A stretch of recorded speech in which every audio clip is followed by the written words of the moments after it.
Chair Fiscum, the room is clear. We actually do have the respondent for agenda items 33 and 34 in the room on the consent calendar. Thank you very much. Let me just say one other thing before we proceed through that item and all following.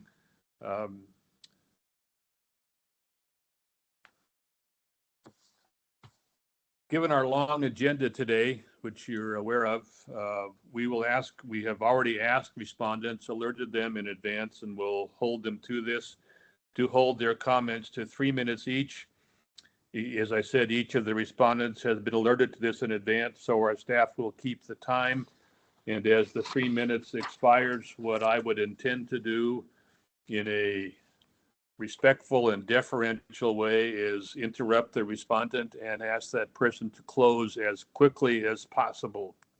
So just be aware of that as we proceed through the agenda today, and we will implement that as respectfully as we can. Okay, so in the executive session, the first items, as have been implied a moment ago, are items 33 and 34, which are on the consent calendar. The respondents are in the room or online. Do the respondents want to make any comments before we consider our action?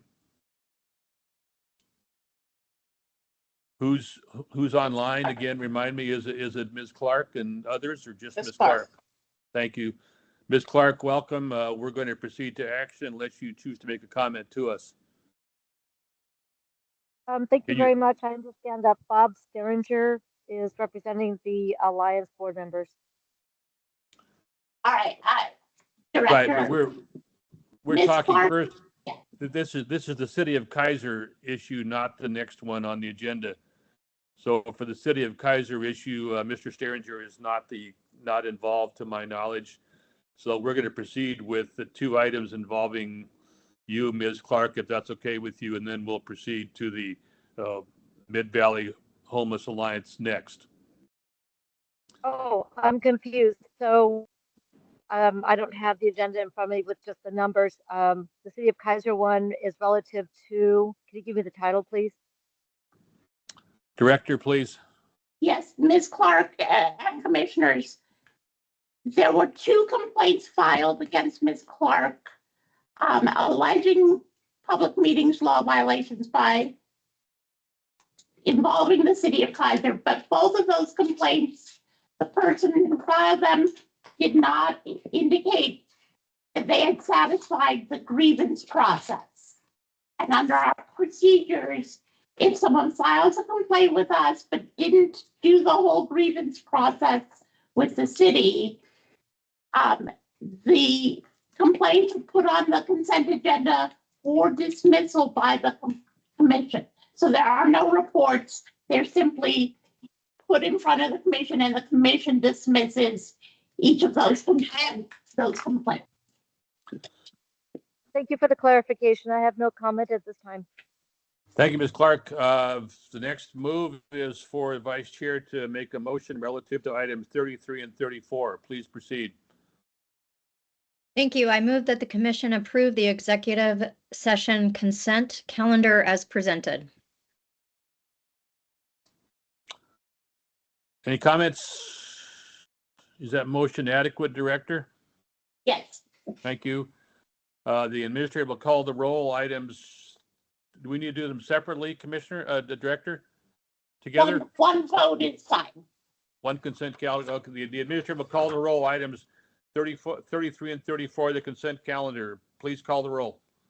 Commissioner Payne. Aye. Commissioner Resendez Gutierrez. Aye. Commissioner Mason. Aye. Commissioner McCulley. Aye. Commissioner Burke. Aye. Commissioner Chair Fiscum. Aye. Motion passed 6-0 with 1 abstention.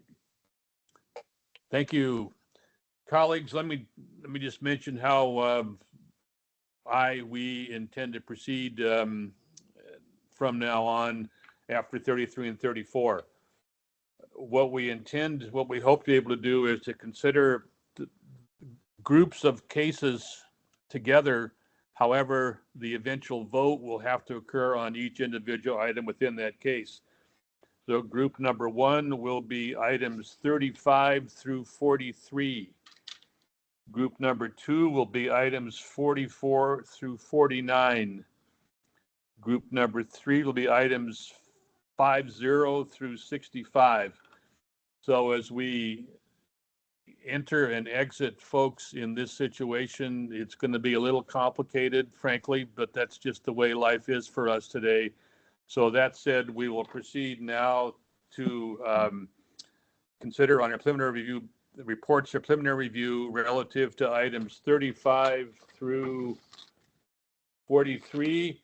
The first step, as usual, will be a report from our investigator, Mr. Sullivan. But Director, do we need to do something else first about the ins and outs of that? Yes, I want to clarify briefly that because we will have some outside attorneys attending as well, that we will consider the cases for those who are attending, either in person or online. We will hold off on voting on the cases for anyone not in attendance until we get through all 3 sets of cases.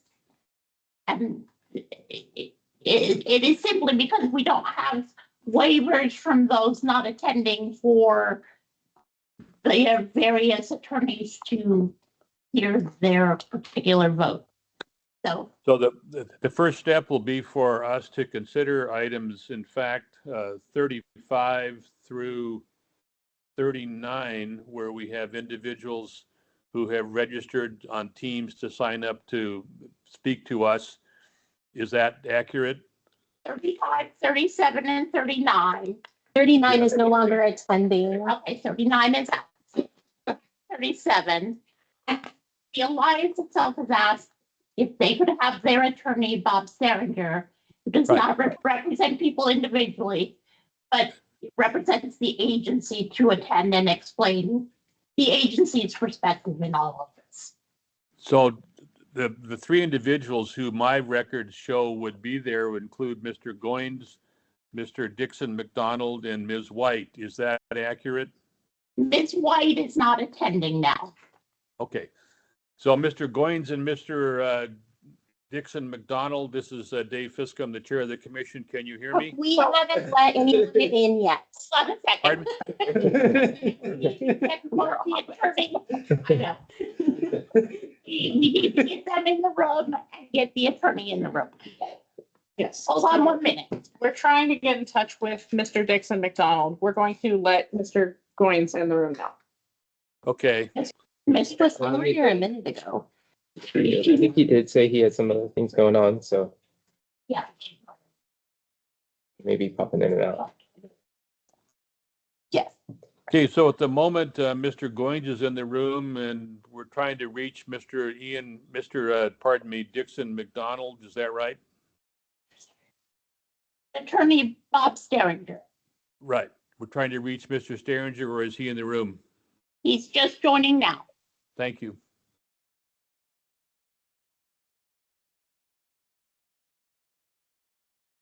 Let me know when they're in.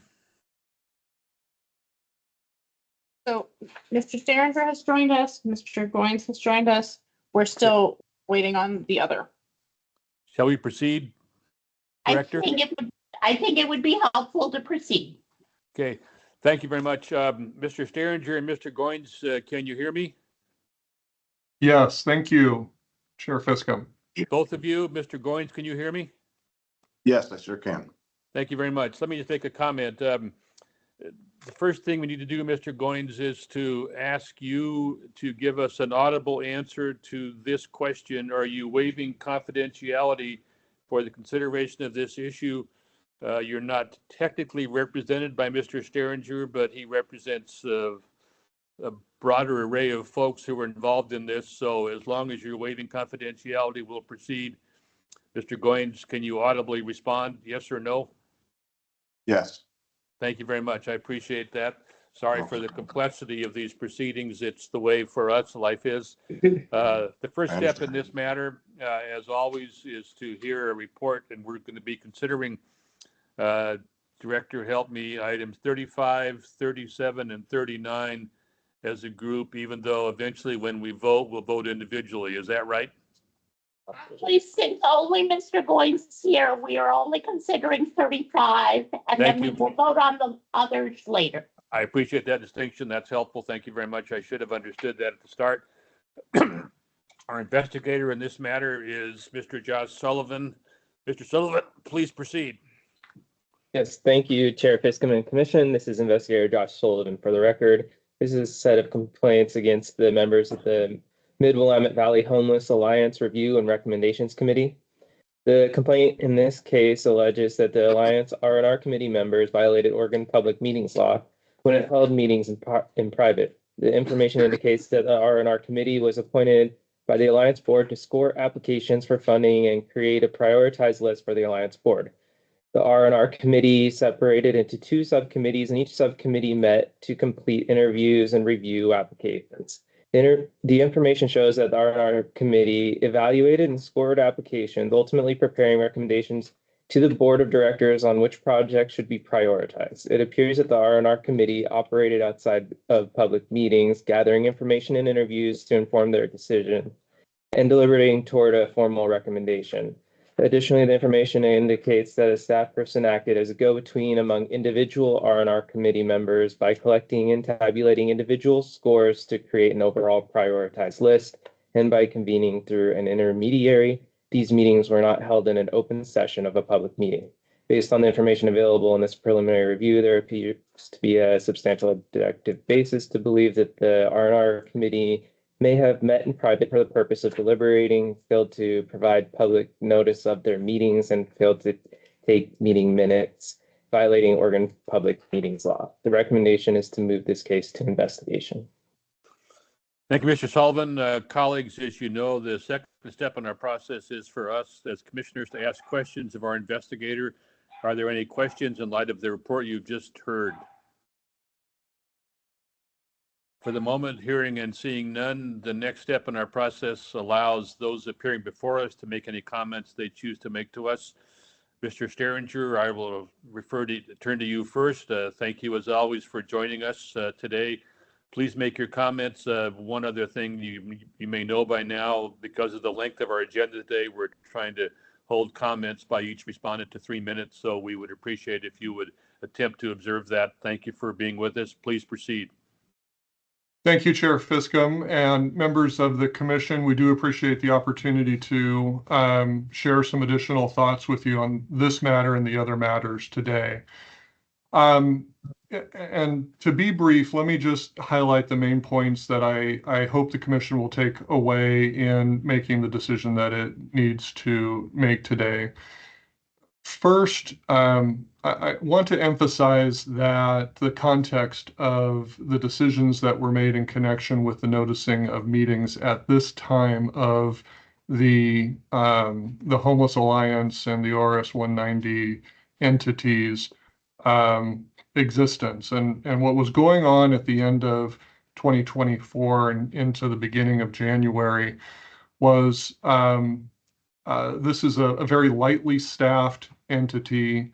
They were going through the transition of their executive director, and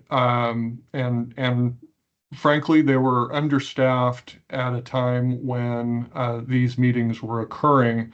And so we're going to have to acknowledge that there might have been some technical violations that occurred here. That staffing issue has been resolved. They now have a full-time executive director in place who's very focused on remedying these issues and is very intent on making sure that they comply with their public meeting obligations going forward. And in fact, just a couple weeks ago, they noticed a technical error in their noticing of a meeting and postponed it as a result of that.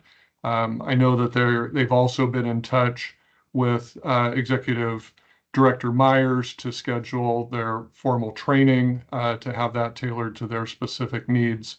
And so this is something that they take very seriously and are now in a position to remedy going forward.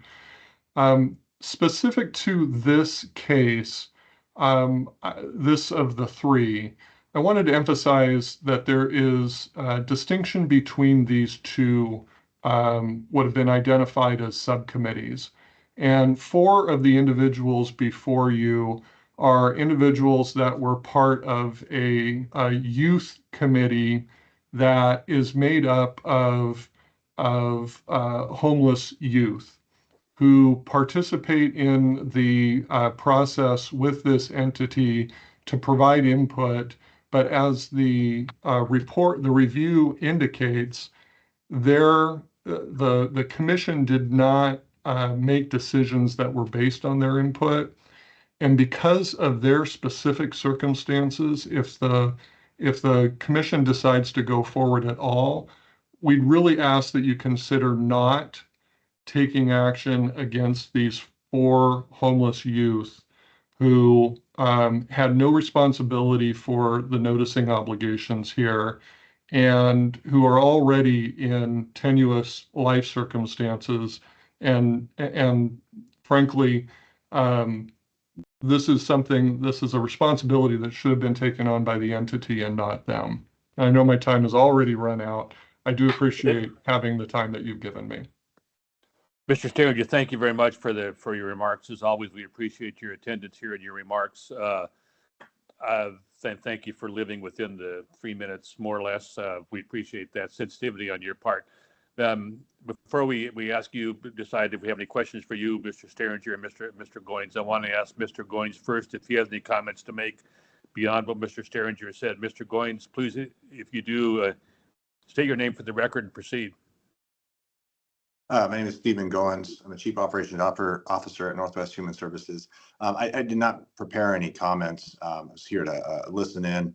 I can confirm what the comments that Mr.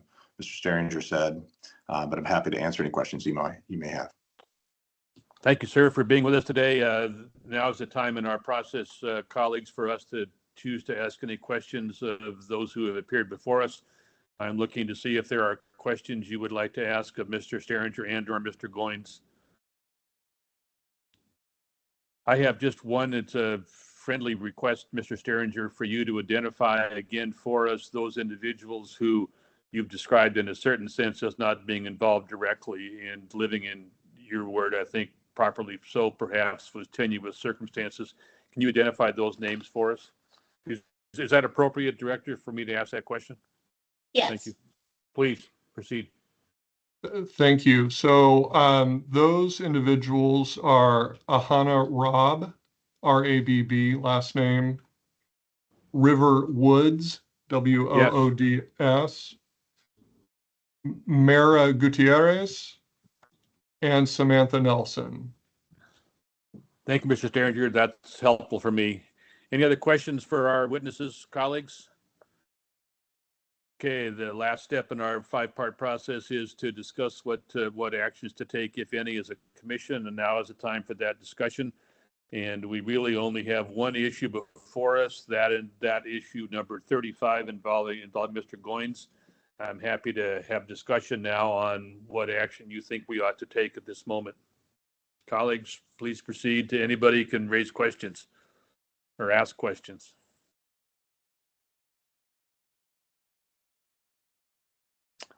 Hearing and seeing none for the moment, are you ready for a motion? Vice Chair, if you're willing, please proceed.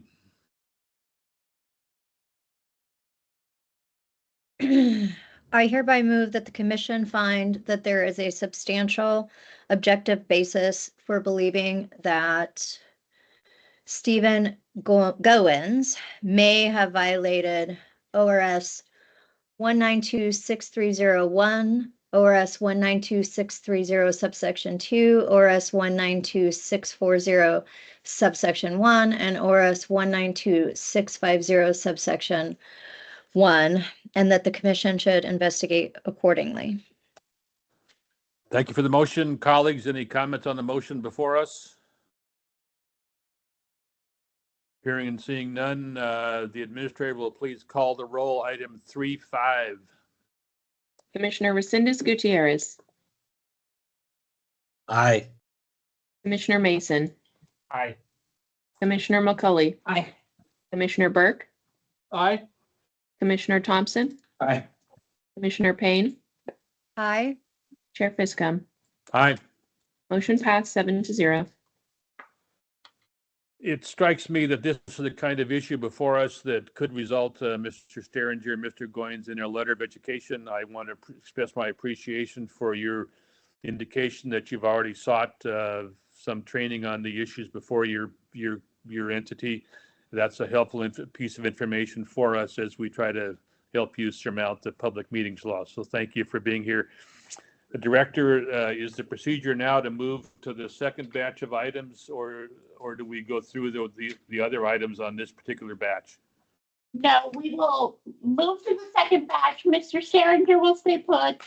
Mr. Goins will leave us, and then we have a whole bunch of people to bring in for the second batch. And then we will vote on the remaining items in this group after all the 3 cases are over. Thank you, colleague. Appreciate that clarification, which I thought was the case. We will now, please, Mr. Sterringer, stay where you are. Thank you for being here. We're now going to move to items 44 through 48 on your schedule. So the staff will do the entrance exit business before we proceed through those items. And I'll wait for the alert that we're ready.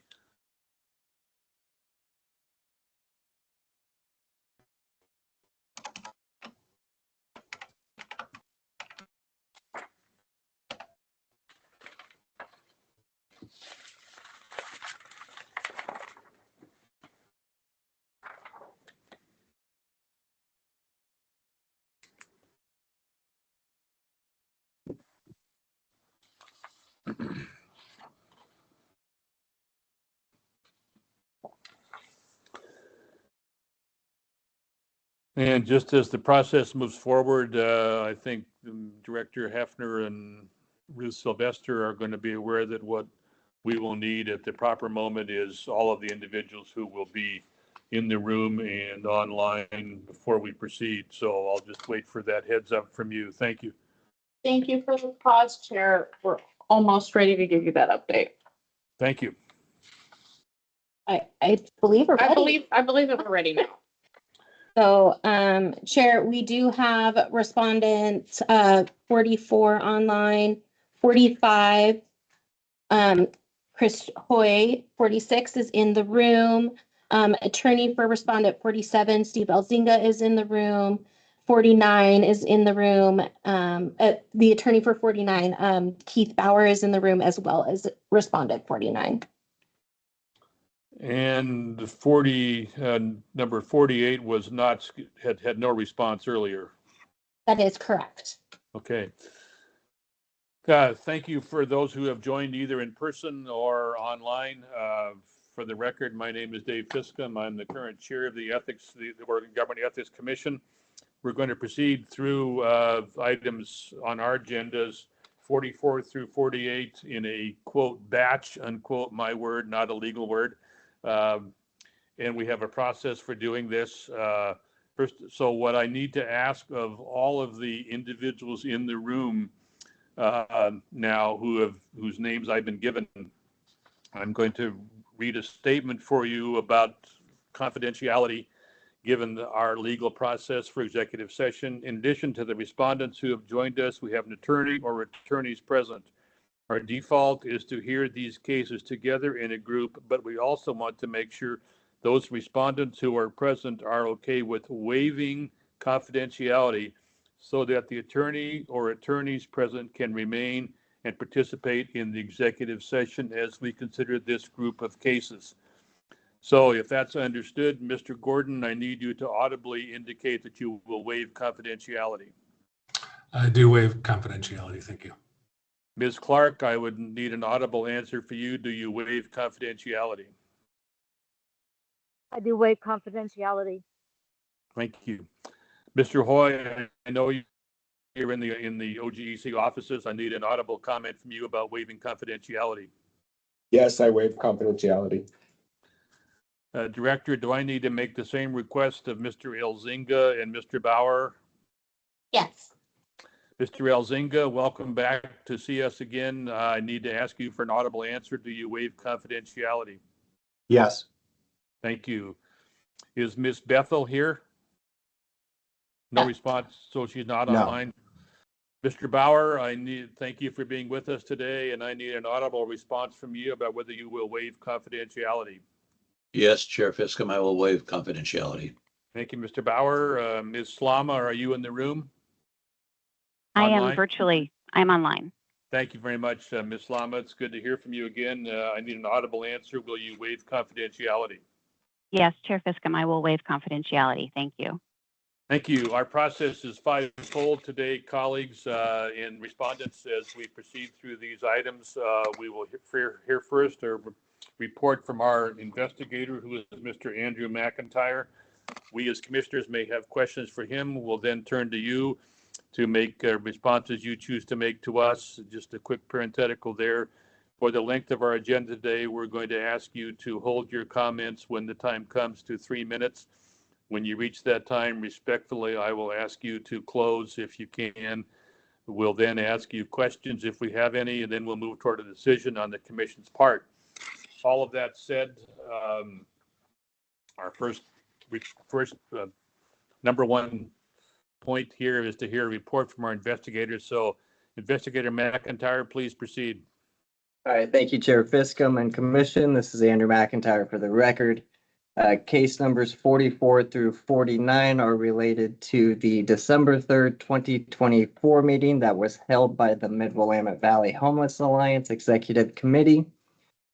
During that meeting, it appears that the board, and they admitted to this, that they failed to provide a notice to the general public. They did not post their notice on their website until after the meeting. And the administrative rule states that if they maintain a website, it does need to be posted on the website. Therefore, it was a technical violation, and the recommendation is to move to investigate and most likely issue a letter of education. Thank you. Thank you, investigator. Step 2, any questions for our investigator before we proceed? Colleagues on the commission? Hearing and seeing none, the next step is to allow those who are appearing with us to make their comments today. And if it's okay with those who are in the room or online, I would propose to turn first to Mr. Steringer, secondly to Mr. Elzinga, and thirdly to Mr. Bauer. And there may be room after that for anybody else who wants to speak to give us some comments. So Mr. Steringer, please proceed and identify yourself for the record. Thank you, Chair Fiscom. Bob Steringer here representing the ORS 190 entity, Mid-Willamette Valley Homeless Alliance. I had the opportunity just a few moments ago to share with the commission the circumstances at the Homeless Alliance during this time period, and to explain that while there may have been a technical violation here in connection with the website posting, this is a matter that has been addressed, and specifically with the meeting in question before you right now, the Homeless Alliance has already held a subsequent meeting to ratify the decisions that were made in the previous meeting, so that they have satisfied the requirements of the statute to do that when a question arises about the sufficiency of notice for a meeting. As I shared with you earlier, this was a matter that was committed to the staff. The individuals who are before you as subjects of the investigation did not have individual responsibility for within the organization for taking the action to post meeting notices on the website. And given that the entity did provide notice to interested parties, that is undisputed. has already taken action to remedy the situation, has already taken action to make sure these mistakes do not occur in the future, including arranging for training from Executive Director Myers on public meetings law. My pitch to the commission here is that whatever education would be delivered through a letter of education has already occurred, and that given the very technical nature of the violation here, if there was one, this may not be the best use of the commission's resources. That's obviously a decision for the commission to make, not for me, but we do want to share with you that this is a matter that the entity takes very seriously and is committed to remedying in the future and not letting this sort of thing happen again. Thank you, Mr. Sterringer. Appreciate your remarks as always, and your appearance today. What I propose to do is to listen to other comments from others, two attorneys and individuals who may want to speak before we ask you questions, and that would be the next step in our process. Once the commentary is done from respondents, is to ask you questions. So with that said, my intent is to turn to Mr. Elzinga for any comments he would choose to make. Welcome, Mr. Elzinga. Thank you. I appreciate you allowing me to speak. I agree with the prior comments and will not repeat any of them. The only thing that I would have to add is I think it is relevant here that the individual who filed the complaints, by all evidence we have in the record, received actual notice of the meetings in question. And I think that there is no evidence in the record that anyone who wanted to receive notice didn't actually receive actual notice. The Homeless Alliance has been educated. There's really no further purpose in continuing to move these matters forward. And so we would respectfully request that all of these cases be dismissed. Thank you. Thank you, Mr. Elzinga. Appreciate the remarks. As always, it's good to see you again. Mr. Bauer, the time is now for you to make any presentation you choose to make to us. Please proceed. Thank you, Chair Fiscum, members of the Oregon Government Ethics Commission. I represent Leilani Slama. She's a volunteer, non-compensated member of the Mid-Willamette Valley Homeless Alliance Board. The reports you've received as a preliminary review state that Ms. Slama was provided information by the commission staff and invited to provide information that would assist the commission in conducting the preliminary review in this matter. And you have preliminary review reports before you.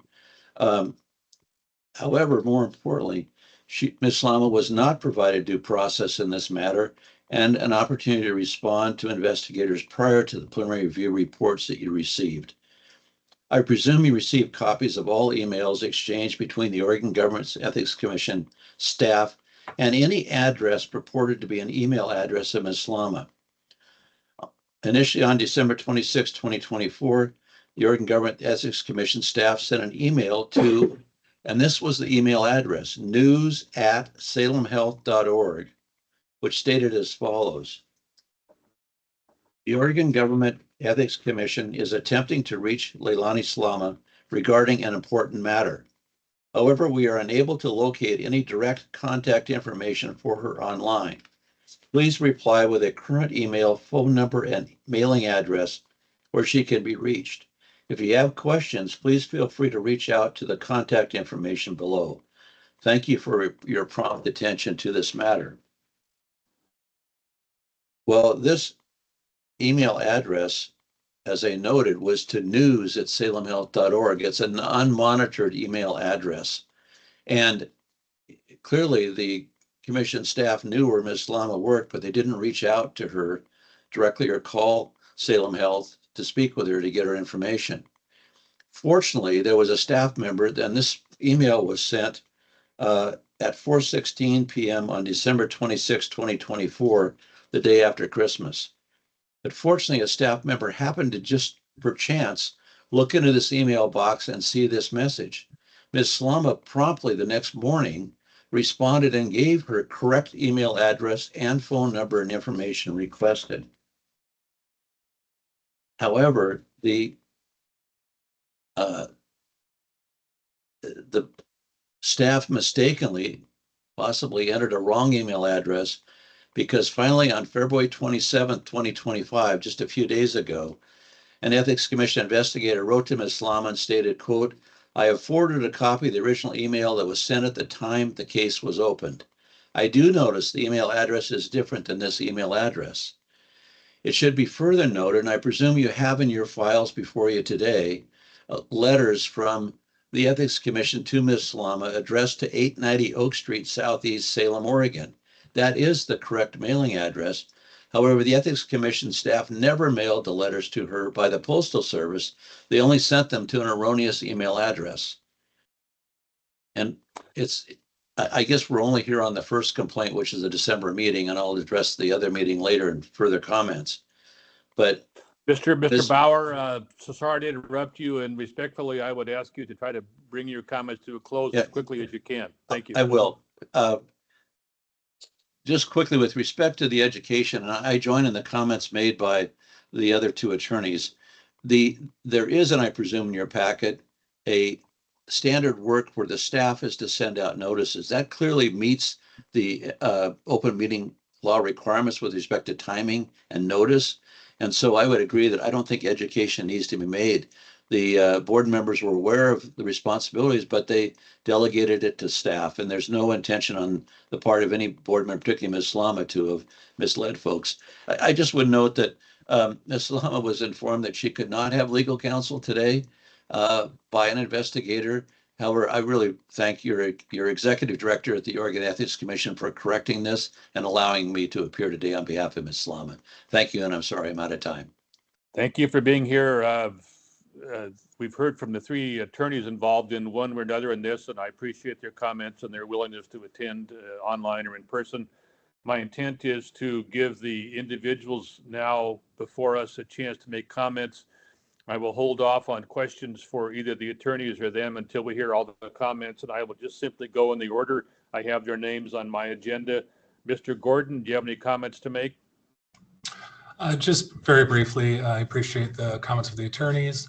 And when I first received notice of these issues as chair of the board, I made quite a bit of effort to educate myself with the Oregon Ethics Commission and met with Director Myers and myself regarding little issues such as if I respond to the complainant and other board members do, what is the official response of the organization? So we were able to fit in how our attorney can sort of respond to things on the organization's behalf.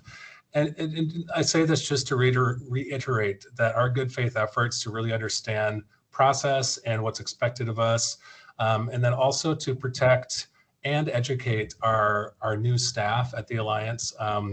Our administrative staff as a person with lived experience of homelessness who is sort of acclimating herself to this professional role.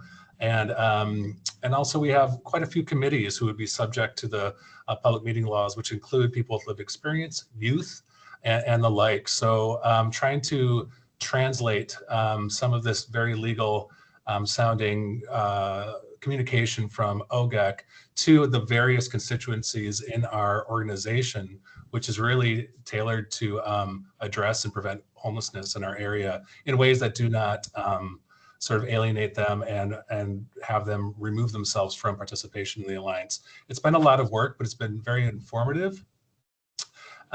So I'm hoping that the commission does consider that not only do we make very good efforts to comply with public meeting law, but also to correct our internal processes and achieve sort of exemplary compliance with public meeting notices, and we have done so. Thank you. Thank you, Mr. Gordon. Ms. Clark, do you have any comments to make to us? I see you're muted right now for what that's worth, but do you have any comments to make? If you do, please proceed. Chair, and thank you very much. Thank you, Chair, and thank you for this opportunity. I appreciate and I support what our attorney and our chair have stated this case, and that good faith efforts have been made to continue to comply with public meeting law. All of the board members operate as volunteers in this capacity and support our staff in working toward excellence in public meeting compliance as well as other administrative tasks. And I appreciate the work that has been done to ensure that mistakes are corrected and that we can proceed in an open and transparent fashion. Thank you. Thank you, Ms. Clark, and thank you for your patience with our schedule today. Mr. Hoy, thank you for being in the Oregon Government Ethics Commission offices in Salem today. This is your time to make any comment. If you choose to make any, please proceed. Thank you, Mr. Chair, and thank you, members of the commission. I appreciate the opportunity to speak today. I won't reiterate what my colleagues and the attorneys have said. I agree with most of what was said already. I would just like to say a couple of things. I was the vice chair of the Homeless Alliance Board of Directors from its inception until early January of this year, which I think was approximately 6 years. During that entirety, we never had an issue with lack of notice until December, until we had a staff transition. So it never occurred to me to check to make sure that that meeting was posted. I would presume that if I were to poll the members of this group right now, how many of you checked your website this morning to make sure that this meeting was noticed? And how many of you have checked every meeting you've ever attended that was a public meeting? I'm gonna guess, I'm hoping that none of you have, because you're counting on your staff. You have better things to do, right? You're counting on your staff to do their job. We counted on our staff to do their job.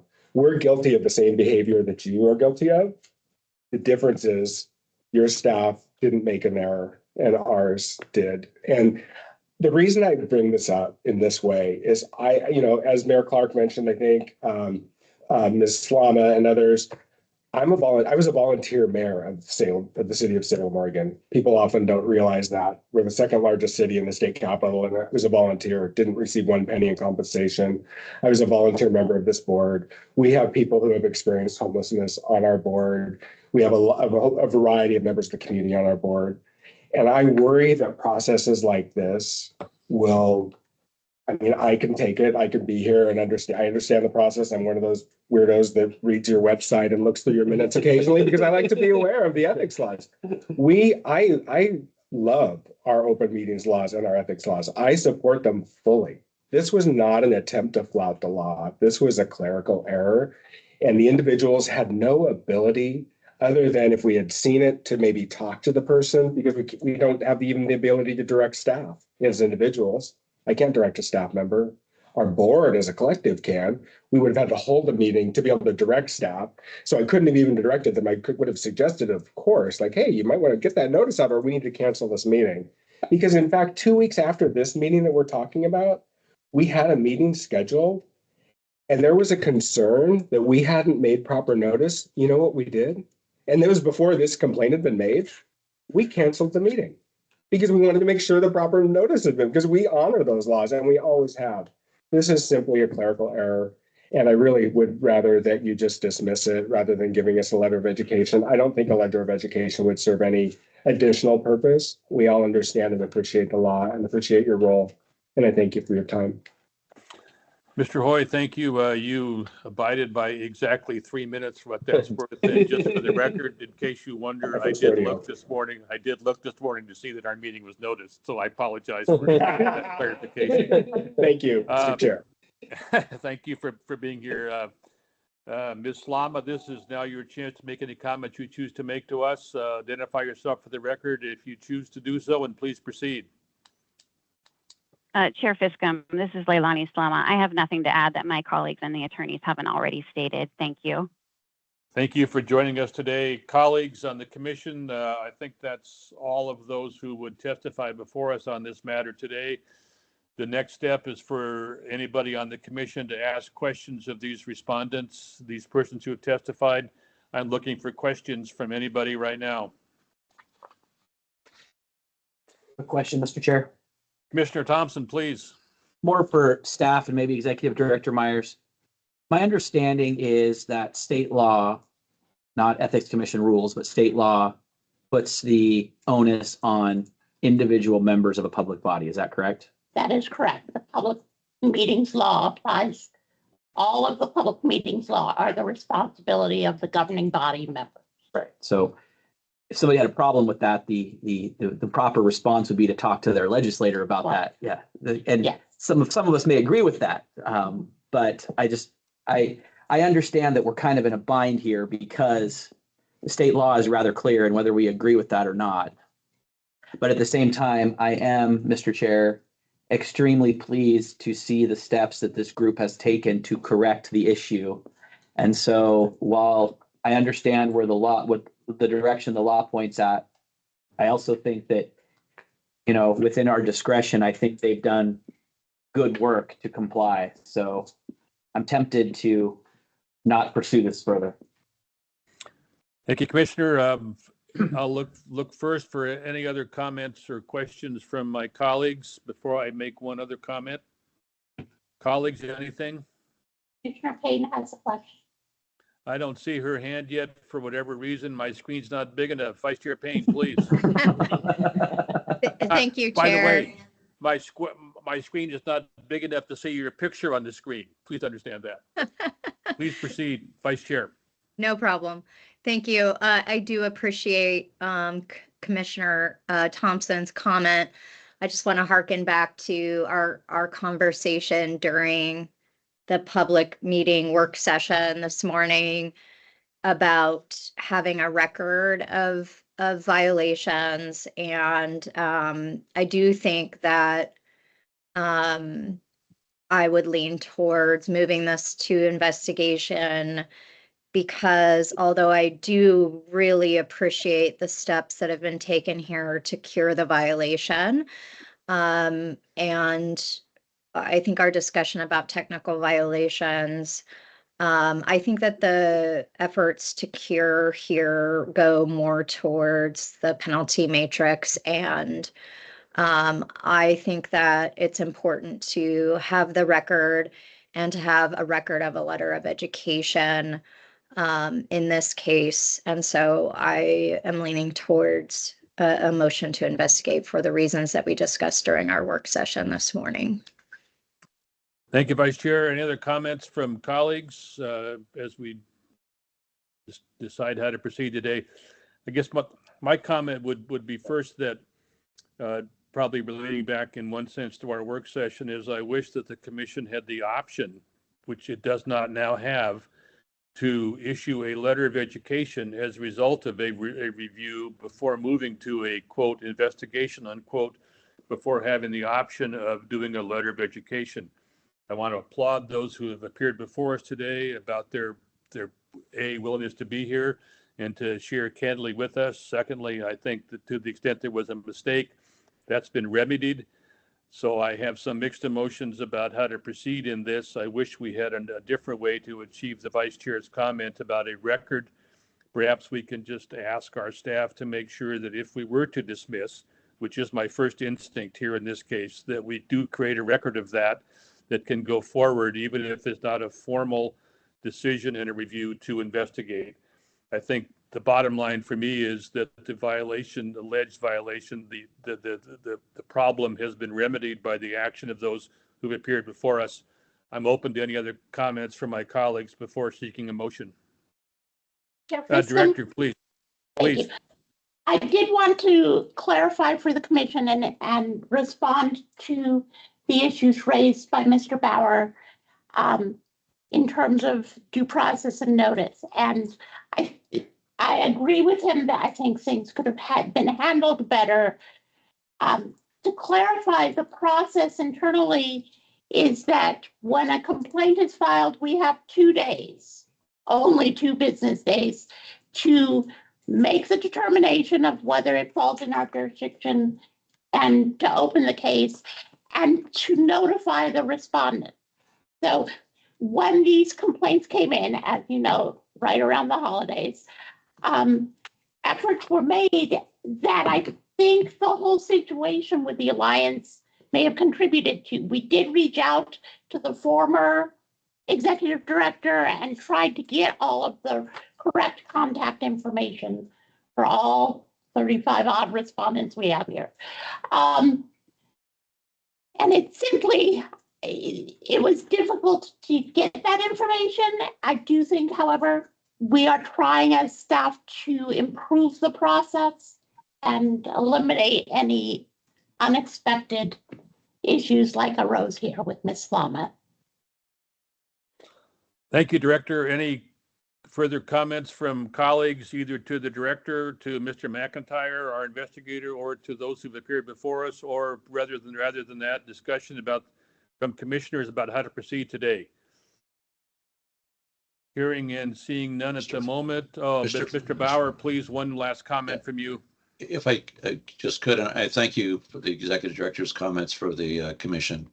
And given the circumstances regarding Ms. Lama and the due process issues, I would ask that the commission dismiss the matter concerning Ms. Lama for the failure to properly proceed forward concerning her. I'm not trying to separate out or suggest, something other than for the other members, but she is in a unique situation here for what's occurred. And not to have a reprimand letter to her. We sincerely appreciate that. Thank you. Thank you, Mr. Bauer. Colleagues, how do you want to proceed? And since we don't have any other discussion, no hands raised at the moment that I see, I'm looking for a motion. Vice Chair, are you ready? Or Commissioner Thompson, are you ready? Either one. Anybody else? A motion, please. Well, Chair Fiscom, I had a comment/question. Pardon me. Yeah, I just raised it. I didn't see your hand. I apologize. Please proceed. Yeah, well, I guess I have a question about Mr. Bauer's comment, because there seems to be a disconnect between what we're proposing of doing and what Mr. Bauer thinks that the action that we're going to take actually means. Because I take his due process comments seriously, but Mr. Bauer, or Mr. Chair Fiscom, I think normally you give the disclosure about moving forward with an investigation means, and perhaps I'm jumping the gun here, but I would like Mr. Bauer and his client to understand what exactly our action means and what it doesn't mean. So I'll defer to you, Chair Fiscom. Well, thank you. Thank you, Commissioner. And a comment that's often made by me and others on the commission is that if, and I underline the word if, because we have not made a decision yet, but if we move on the basis of a preliminary review to an investigation, that does not mean that there has been a violation. It only means, and this is not always well understood by those who observe us, but that only means that we need more information. And often as a result of that situation in an investigation, we have the, quote, investigation, unquote, we have the option to issue a letter of education, which really is not in many respects a letter of reprimand. It's a letter of education, as we intentionally choose to call it. But if we move on today, it's not the finding of a violation. Commissioner Gutierrez has been kind enough to emphasize that. Thank you for that question, and I hope my answer suffices.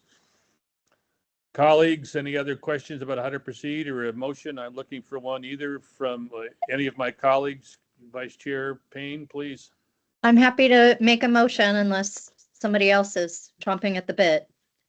I hereby move that the commission find that there is a substantial objective basis for believing that Jeremy Gordon may have violated ORS 192.640 subsection 3, and that the commission should investigate accordingly.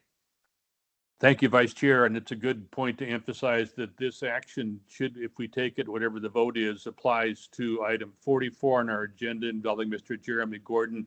We will make individual decisions down the line in these matters. This pertains to item 44. Comments on the motion you've heard? Mr. Thompson, any comment? Commissioner Gutierrez? I've said my piece. Thank you very much for your participation today. Hearing and seeing the need for no further comments, the administrator will call the roll. Item 4.4. Commissioner Burke.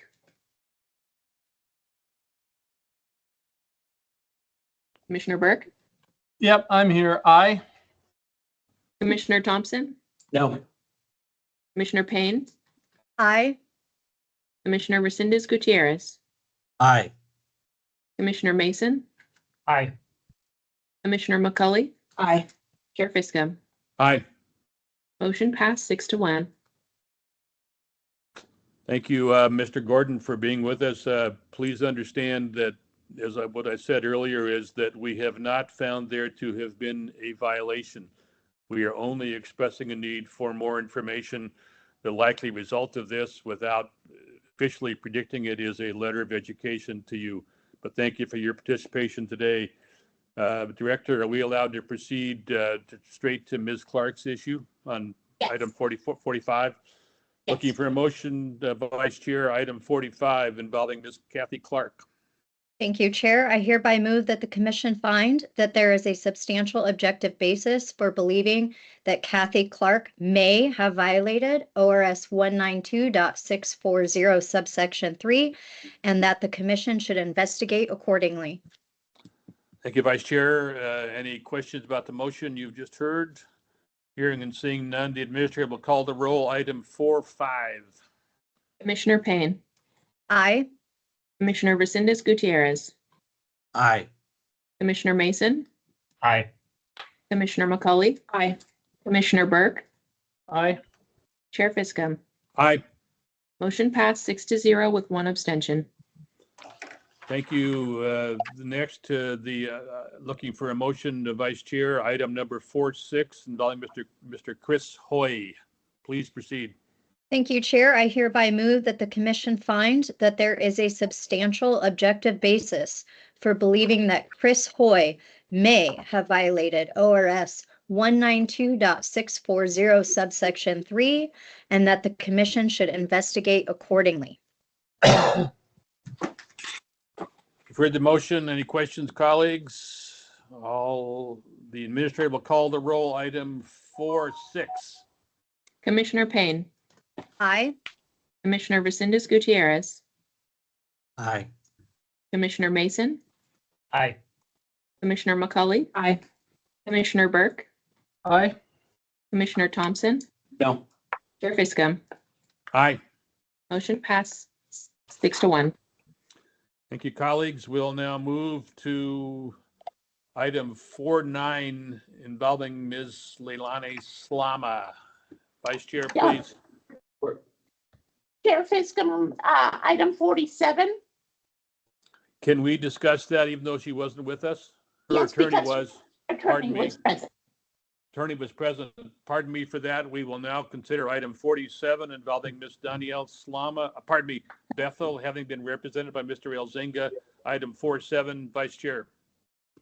Thank you, Chair. I hereby move that the Commission find that there is a substantial objective basis for believing that Danielle Bethel may have violated ORS 192.640 subsection 3, and that the Commission should investigate accordingly. Thank you, Vice Chair. Hearing and seeing no questions, the Administrator will please call the roll. Item 47. Commissioner Resendez Gutierrez. Aye. Commissioner Mason. Aye.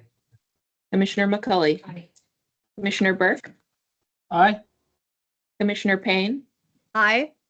Chair Fiscum. Aye. Motion passed 6-0 with 1 abstention. You colleagues, we'll now move to item number 49 involving Ms. Leilani Slama. Vice Chair, please. I hereby move that the Commission find that there is a substantial objective basis for believing that Leilani Slama may have violated ORS 192.640 subsection 3, and that the Commission should investigate accordingly. Heard the motion. Any questions? Hearing and seeing none, the Administrator will call the roll. Item 49. Commissioner McCauley. Aye. Commissioner Burke. Aye. Commissioner Thompson. No. Commissioner Payne. Aye. Commissioner Resendez Gutierrez. Aye. Commissioner Mason. Aye. Chair Fiscum. Aye. Motion passed 6-1. Hey, colleagues, thank you.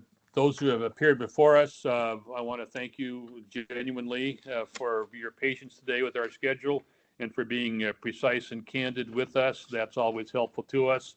Understand that we have not, again, I will repeat this, we have not found there to have been a violation. We are saying more information is necessary. The likely result of this is a letter of education, which we'll provide to each one of you at the proper time given the process, and to the extent necessary, our staff will in fact be in touch with you.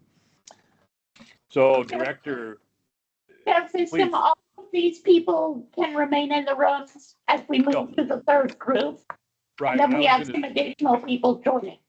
what I was going to say is the following, and the director has helped me, Mr. Steringer, Mr. Gordon, Ms. Clark, Mr. Hoy, Mr. Elzinga, Mr. Bauer, and Ms. Slama may stay in the room for the next batch of items, which will be our numbers 50 through 64. We'll consider those items in due course, so you can stay in the room. Do we need to admit anybody else?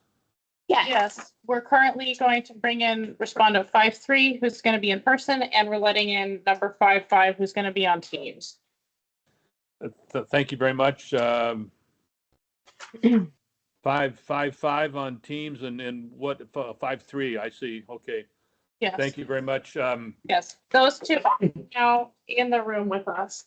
They're with us now. They're now with us. Okay. Thank you. I was going to just say as a generalization from my colleagues that my proposal is that we consider this next batch of issues before us, and then after that we'll move for a bio break in light of the length of the time this morning we've spent here. Our approach on these items involving the Mid-Willamette Valley Hospice, pardon me, Mid-Willamette Valley Homeless Alliance, items 50 through 65 will be to consider a report from our investigator for the batch of these. Eventually, when the time comes, we'll vote on these. We'll consider each matter in due course after the respondents have had a chance to speak to us, if they choose to do so. And if they do, that's fine. That's what we're here for, is to hear what you have to say to us. So that said, our investigator for these matters is Investigator Daniel Pacheco. Mr. Pacheco, please proceed. Thank you, Chair Fiskum and Commissioners. This is Investigator Daniel Pacheco for the record. Agenda items 50 through 65 in your meeting books are preliminary review reports for the board members of the Mid-Willamette Valley Homeless Alliance. Public meetings law requires that a public body provide timely notice to the general public, interested persons, and news media. The complaint alleges that the Alliance failed to meet the statutory requirement of noticing the January 9, 2025 regular meeting to the general public with at least 48 hours notice. Based on the information gathered, it appears that the Alliance provided timely notice of their meetings to interested parties and the news media, but failed to do so for the general public. In this case, the Alliance posted their agenda on their website a day before the regular meeting, which failed to meet the statutory 48-hour requirement. Based on the information available in this preliminary review, there appears to be a substantial objective basis to believe that the Alliance Board violated ORS 192.640 sub 1 at the January 9th meeting. The recommendation in your books is to move this case to investigation. Thank you. Investigator, thank you. Step 2, colleagues, is for us as commissioners to ask our investigator any questions. Are there any questions? Moment, hearing and seeing none.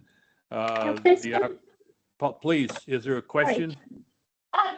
As we had additional people join, could you ask for the confidentiality waiver? Thank you very much. I appreciate that very much. Since it's a separate case, we need it from all of them. We need it for all of them for this batch as well as the previous one. Am I right?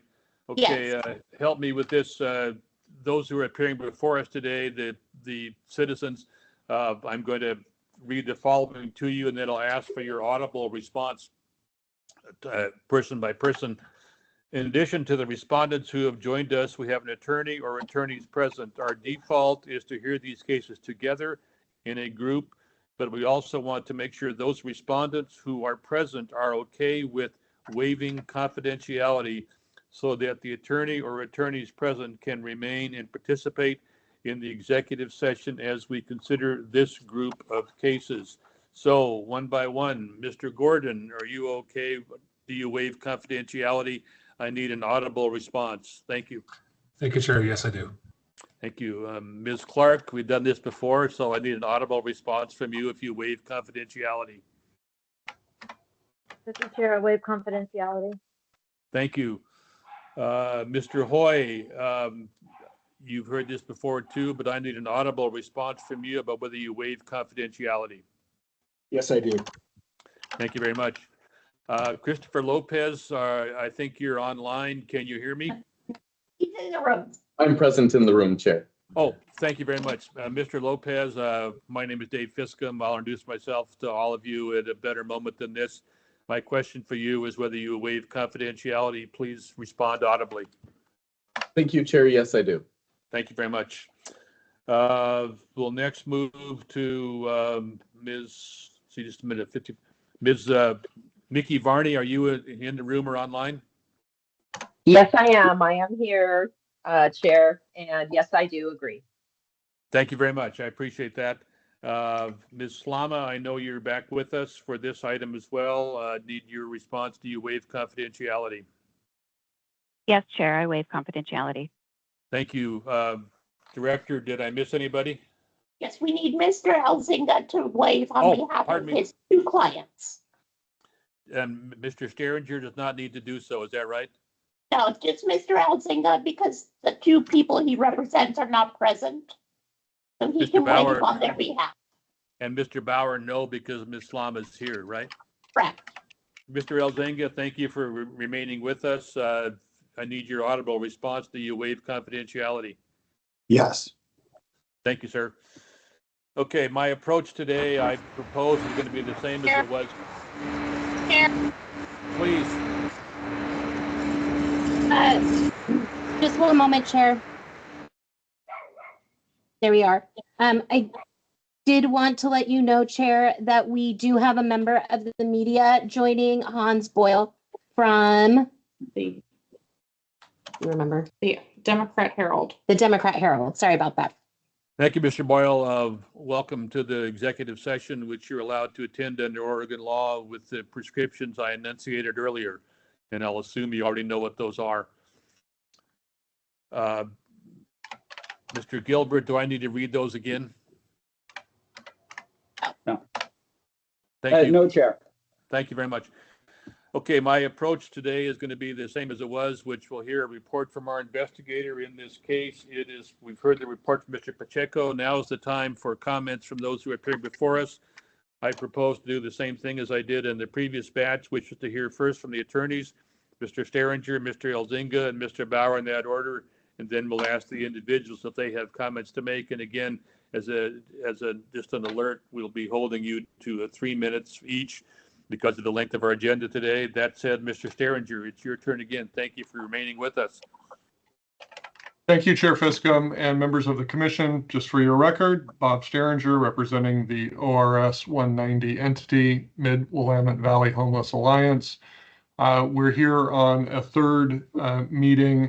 Everything that I've shared with you earlier this morning with respect to the prior two meetings is true with the meeting that is at issue here. This is, as I understand it, the January 9th, 2025 meeting. With the exception, just to, in full transparency, I don't think that there's been a meeting to ratify all of the decisions that were made at this meeting. This alleged violation is even more technical, though, than the ones that you've heard about so far. This is a situation in which the Alliance did provide timely notice to the members of the media who had requested notice, members of the public who had requested notice, and the members of the body through an email distribution list. And the only alleged error here was in posting the agenda to the website 24 hours in advance instead of 48 hours in advance. And so I highlight that for the commission as another reason why you might conclude that in these circumstances, it would be appropriate not to proceed with an investigation, given the highly technical nature, the fact that everybody who would have wanted to have notice was able to receive that notice, and then everything else that I have shared with you earlier today about the efforts that the Homeless Alliance has taken to ensure that it complies fully with public meetings laws going forward. Thank you again for the opportunity to share those thoughts. Mr. Sterringer, as always, thank you. Mr. Elzinga, we'll turn to you. Thank you, Chair. I agree with those prior comments and also incorporate my comments from the last meeting. The only thing I would add is that in addition to what Mr. Sterringer mentioned, the Alliance has a public calendar on its website, and it is my understanding that, and I mentioned this in our written materials, that the meeting was included more than the requisite period of time on the calendar itself. And so here, the only allegation that I'm aware of is it's not that there wasn't a meeting notice, it's that the meeting notice provided on the website was supposedly sufficient, or sorry, supposedly insufficient. And since any public body has the authority to amend their meeting notice at any time, the fact that one or more agenda items may not have been listed on the public calendar with sufficient time does not mean that the meeting notice itself is invalid. And so here, there is no reason to move forward. Thank you. Mr. Elzinga, I appreciate your remaining with us. Mr. Bauer, I'll turn to you, please. Sure, Chair Fiska, members of the committee. As you all know, I represent Leilani Slama. I would ask that my comments from the prior session be included in this, and by stipulation, I presume, so I don't have to state it all again. Is that correct, Chair Fiska? Executive Director, is that true? See what we can, given that it's all public after the meeting. I couldn't hear that. I'm sorry. Hold on a second. Question is, will Mr. Yes, Chair Fiskam, unfortunately, because each group of cases is individual and separate, we would need your statements to be reiterated. Mr. Bauer, please proceed. Thank you. Well, with respect to Ms. Slama, a main issue here is due process for her. The commission had sent an email on December 26, 2024 to a quote news@salemhealth.org close quote email address. Clearly, the commission knew that Ms. Slama was employed with Salem Health. They didn't take those steps. They sent this notice to a non-monitored email address. Fortunately, a staff member picked it up. Ms. Slama responded the next morning. In fact, this email was sent at 4:16 p.m. the day after Christmas. She responded the next day and gave her email address, her phone number, address, contact information.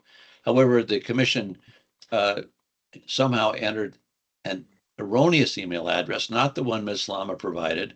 They sent all correspondence, even though it's addressed to Ms. Slama's business address on Oak Street at Salem Health in Salem. They only sent it by email, so she never had notice. Not till February 27th did the commission investigator acknowledge that they had the wrong email address. So she never had a chance to respond before the commission issued this preliminary review, which is clearly in violation. And in addition, we're now dealing with a meeting that occurred on January 9th, 2025. Ms. Slama was away with her mother having surgery during this whole time period. She was not in a position to be able to issue a notice or generate a notice of any part of this. So I would ask again that for due process reasons and for the fact that she was out with her sick mother, that she was not capable of meeting this requirement. I also note that the board of this group had previously issued very well written documentation as to what should occur. And so to impose upon these individuals, these non-compensated volunteer board members, and the letter of education, when it's clear that they had the right information out, it was a mistake that was made. And I adopt Mr. Sterringer's comments, Mr. Elzinga's comments about that this is just really a technical matter, and to put these folks through this is concerning. And I would ask that it be dismissed as to respect to Ms. Slama for the reasons given. Thank you very much. Thank you, Mr. Bauer. Before we ask questions of others, we'll proceed through the opportunity for others to make comments if they choose to make comments.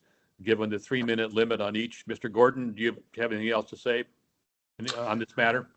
Please proceed if you do. Thank you, Chair. Much of what I have to say I've already said from the previous case, but I'll just reiterate that the nature of this issue is administrative and has a bit more nuance in this case. The meeting was noticed on the website calendar. The final agenda, as you see in the report, was not distributed until about 24 hours beforehand. And then all interested parties and the media were emailed the various stages of the notice and agenda. I appreciate that this commission is bound by the law, and I will advocate to our legislative partners that administrative issues should be dealt administratively. The members of the public body are volunteers, and this body has quite a broad array of volunteers serving on the board, to include people with lived experience of homelessness and others, and these are required by HUD. These are federal requirements, and if we're not able to retain these members as board members, we can't fulfill our duty to our community and receive those federal funds. And we were also tasked with distributing funds and community plans for the governor's emergency order and maintaining our membership in our committees, both review committees, our health and safety committee, our collaborative committee, and this board of directors. I do worry about our ability to retain membership to be able to do that work.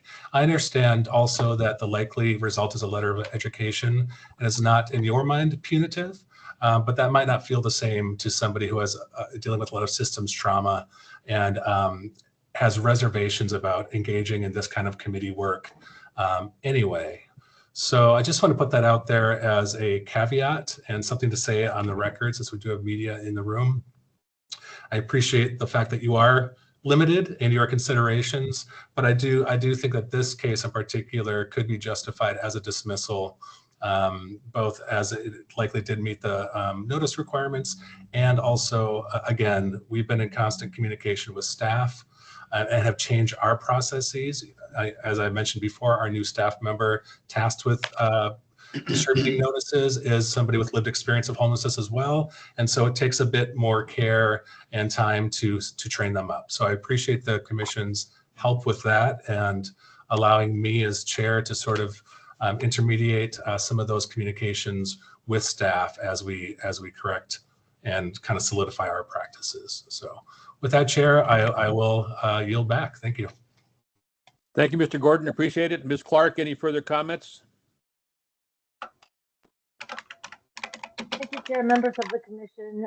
To reiterate what I said in the earlier hearing, that as a volunteer member of this board, looking to not only be as inclusive as possible in our processes to ensure that people understand the work being done as an alliance across many sectors, I think it's important that we continue to adapt to our changing regulatory environment, but do so in a way that is not intimidating for people to be able to participate in this kind of higher level work to provide for people in our community experiencing homelessness. That said, I understand the limitations that were created by a body of law and subsequent rulemaking that created this situation. I look forward to working with the League of Oregon Cities on rectification so that time will be well spent for ensuring public process in a way that is actually going to increase public process. I appreciate Mr. Therenter's representation for myself and other members of the board, and I yield the rest of my time. Thank you. Thank you, Ms. Clark. Mr. Lopez, thank you for being at the office today. This is your time to make any comments you choose to make to us. Please proceed. Identify yourself for the record, please, if you make comments. Thank you, Chair. My name is Christopher Lopez. I am a local elected official representing the city of Monmouth. I represent the city of Monmouth to the Homeless Alliance Board, and it's a passion for serving community that I volunteer in both of these roles. These are significant processes, public transparency, and our duty to engage in the public appropriately and clearly is vitally important. I don't believe that anyone is questioning that. I appreciate and thank the individuals who have spoke prior to me, and I agree with their comments. As previously noted, many of the members of this board are individuals with lived experience, individuals with a broad array of backgrounds and a broad array of this experience or lack thereof in these processes. However, all these individuals have been educated in this. That is not in question. What I would like to call out is that individual members of this board are not in a position to direct staff. There is no individual authority to direct staff, only authority as a board. We also had no knowledge at the time that this had occurred. Posting had happened. It had just happened not within that time frame. So there was no way that we could know that at the time of the meeting that it was not properly posted within those given time frames. I ask this board to take these things into consideration while making your decisions, and respectfully ask you to dismiss this matter. Thank you very much. Thank you, Commissioner Lopez. Mr. Hoy, your turn, please. Thank you, Mr. Chair. Please. I'm sorry? No, please proceed. Thank you, Mr. Chair. Again, I'm Chris Hoy, and I had served as the vice chair of this board. I won't reiterate what I said earlier because apparently it was not persuasive to any of you except for just one member, so I won't bother with that again. But what I will say is I would like to disabuse any of you of the notion who might think that a letter of education isn't punitive. It most certainly is. It has a punitive impact. It may not be the intent, but it is a punitive impact. It will be used against elected officials who seek other office. It absolutely will be punitive. So please don't allow yourself to consider that it's not punitive when it actually is. When you're on the receiving end, it's punitive. So I just wanted to throw that out there. The only other thing I will say is that I didn't attend this meeting. I wasn't at the January meeting. It was 4 days before the end of my term as mayor. I was busy cleaning out my office and doing other things. I didn't attend, so I'm not sure why I'm included in this one. And I would hope that you would dismiss me from it because I did not attend the meeting. Thank you, Mr. Hoy. Ms. Varney, this is your chance to make any comment to you if you choose to make a comment. If you do, identify yourself for the record. I'm Mickey Varney, City Councilor for Salem. Yes, I was filling in on the board, and the January 9th meeting was the last meeting I attended. I received notice of the meeting, obviously through email, was not aware of what had occurred, but I agree with others' statements and colleagues. The circumstances have been described. There was an administrative turnover going on at the time, and I appreciate the discussion that I've heard, at least so far, that there have been actions taken to see that this doesn't occur again. And I just appreciate the chance to be here and listen and learn. Thank you. Thank you, Ms. Varney. And last on my list, at least if I'm keeping track properly, is Ms. Slama. It's your turn to make any comment you choose to make to us. Identify yourself for the record and proceed. Thank you. Leilani Slama, representing Salem Health. I won't reiterate what my attorney and others have already said, but I will state that as I search the rules and regulations for public meeting laws, I can find no place where it states 48 hours notice is required. The only place I can locate that appears to be an internal document that's used by the Oregon Government Ethics Commission, this commission. So I would just suggest that perhaps that rule needs to be more clearly defined if we will be held accountable to it.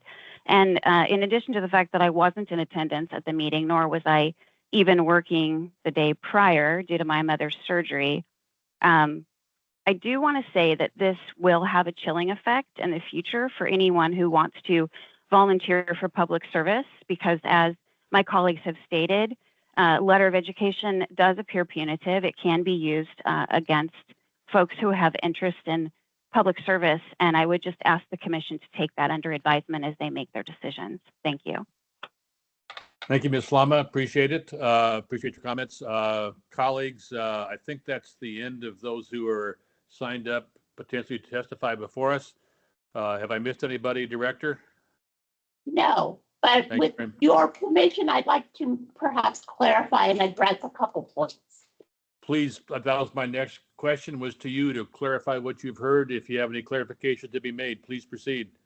Yes. So in response to the last issue, in the administrative rules at 199-050-0040, sub 4A, it sets forth that 48-hour notice requirement for notice to the general public. And the reason for that is that the general public has a right, any individual has a right to request an interpreter or sign language interpreter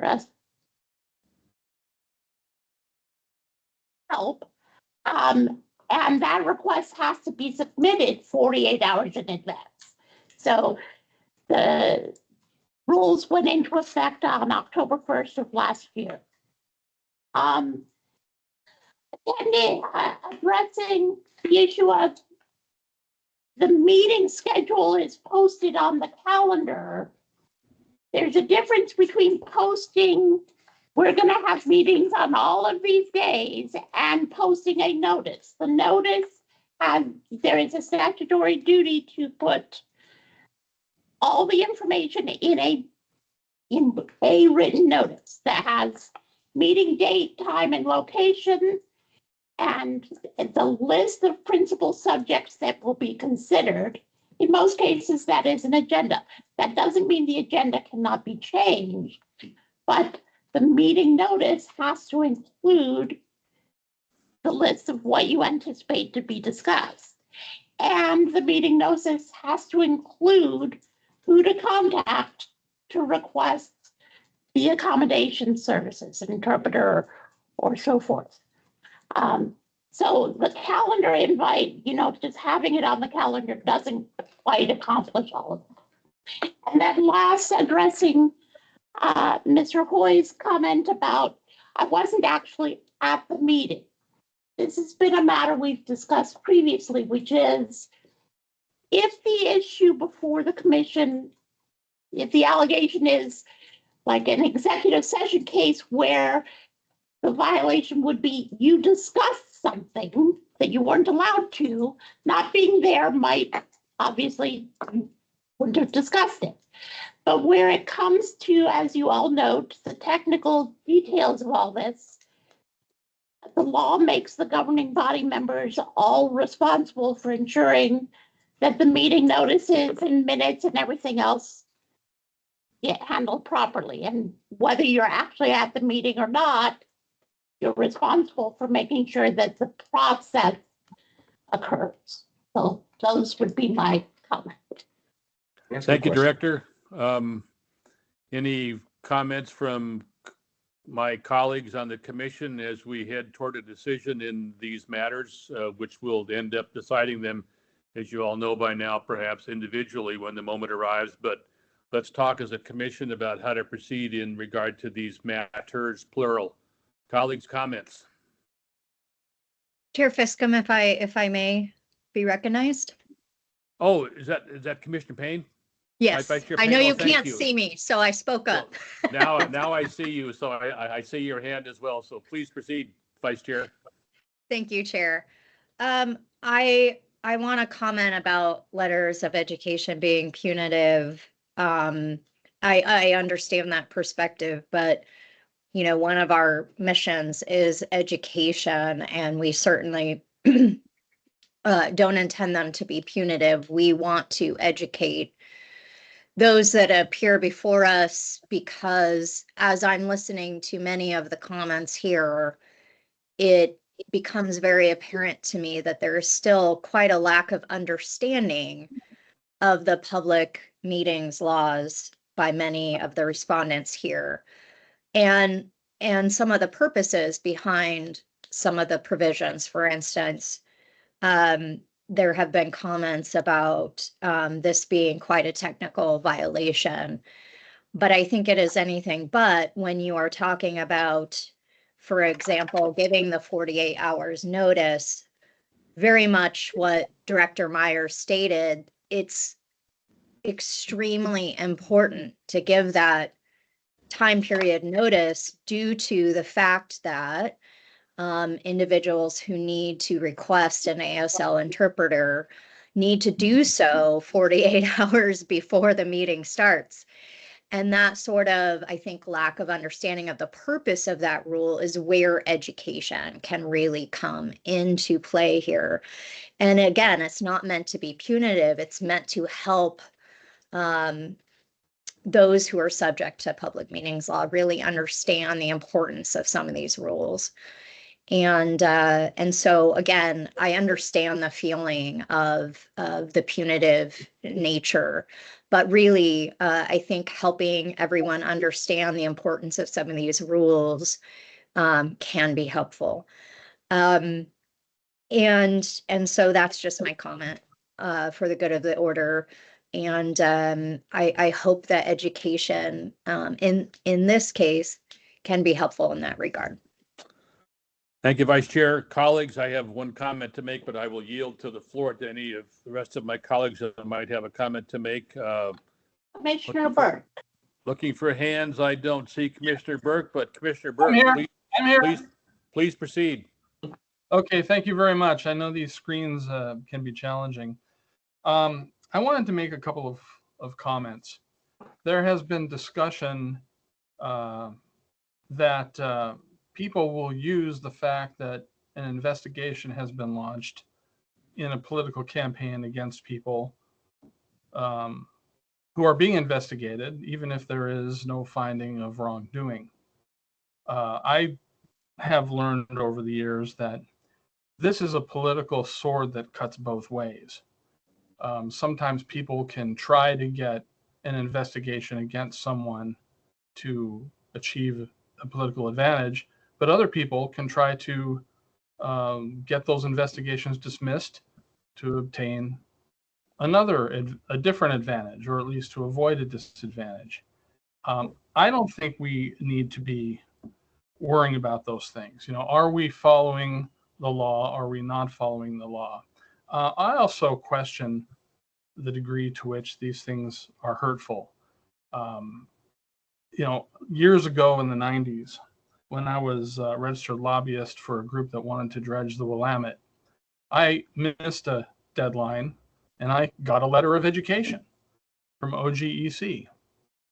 And, I fixed it rapidly. I apologized. But it didn't hurt me at all, even though I had 2 contentious re-elections, going forward. Reasonable people are going to handle things like this in a reasonable way.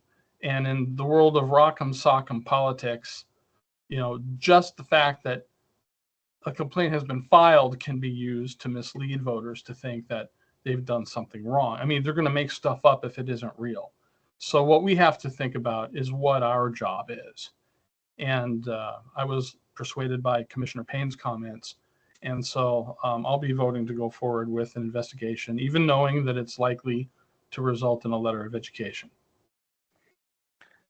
Mr. Burke, thank you. And I'm sorry I didn't see your hand initially, but that's the limitation of the screen. So colleagues, any further comments on this matter and just discussion about how to proceed? Commissioner Thompson? Commissioner Thompson, I don't see you, but there you are. Please proceed. Mr. Chair, I just have 2 comments. Obviously, my comments from the last case still stand. I think that they took noble action to fix this. I think they've been educated. I think they've gotten the education. I think we have done our job as a commission to make sure that happens. But 2 things come to mind, and two things specifically in this case come to mind. Number one, with respect to Executive Director Meyer's comments, I am persuaded by the fact that this was posted on their meeting calendar. I am persuaded by the fact that if you are on their website looking at their meeting calendar and you see that and you have questions about it, you're on their website, you have access to the group to get your questions answered. So I respectfully disagree there. But the other thing is, with respect to this one, I feel like this is just piling on. I mean, this to me is the result of, this is another instance that came from the same problem of the last case that they fixed. So I don't know if we serve any more purpose by continuing to pile on. So I was opposed to moving forward with the last case. I'm even more opposed to moving forward with this one. So thank you, Mr. Chair. Thank you, Commissioner. Appreciate your comments. Any other comments from colleagues? Chair Fiscom, please. Mr. Hoy did ask if he could ask an additional question. Okay, Mr. Hoy, we're tight for time, but please proceed as briefly as you're able. Thank you for being here. Thank you. I appreciate the opportunity. I know it's not typical to allow questions, but I actually did have a question for the executive director based on your comments. If in fact I am guilty of this violation when I wasn't at the meeting, how could I have remedied it if I wasn't at the meeting? Because my understanding would be the only way to remedy this would be to cancel the meeting, and I wasn't there. How could I have avoided that? So by paying attention to the notices that got posted and contacting whoever the chair of the board and saying, by the way, did you notice that we have not published the agenda 48 hours in advance? Again, I understand and empathize that this is asking a lot of the board members when these are staff level actions. The problem is the law makes all of that the responsibility of the board members. It's a very disappointing answer. Thank you. Okay, one more. I see Mr. Gordon's hand, and please, Mr. Gordon, if you can, limit your comments to a moment or two. Thank you so much, Chair. I appreciate the exception here.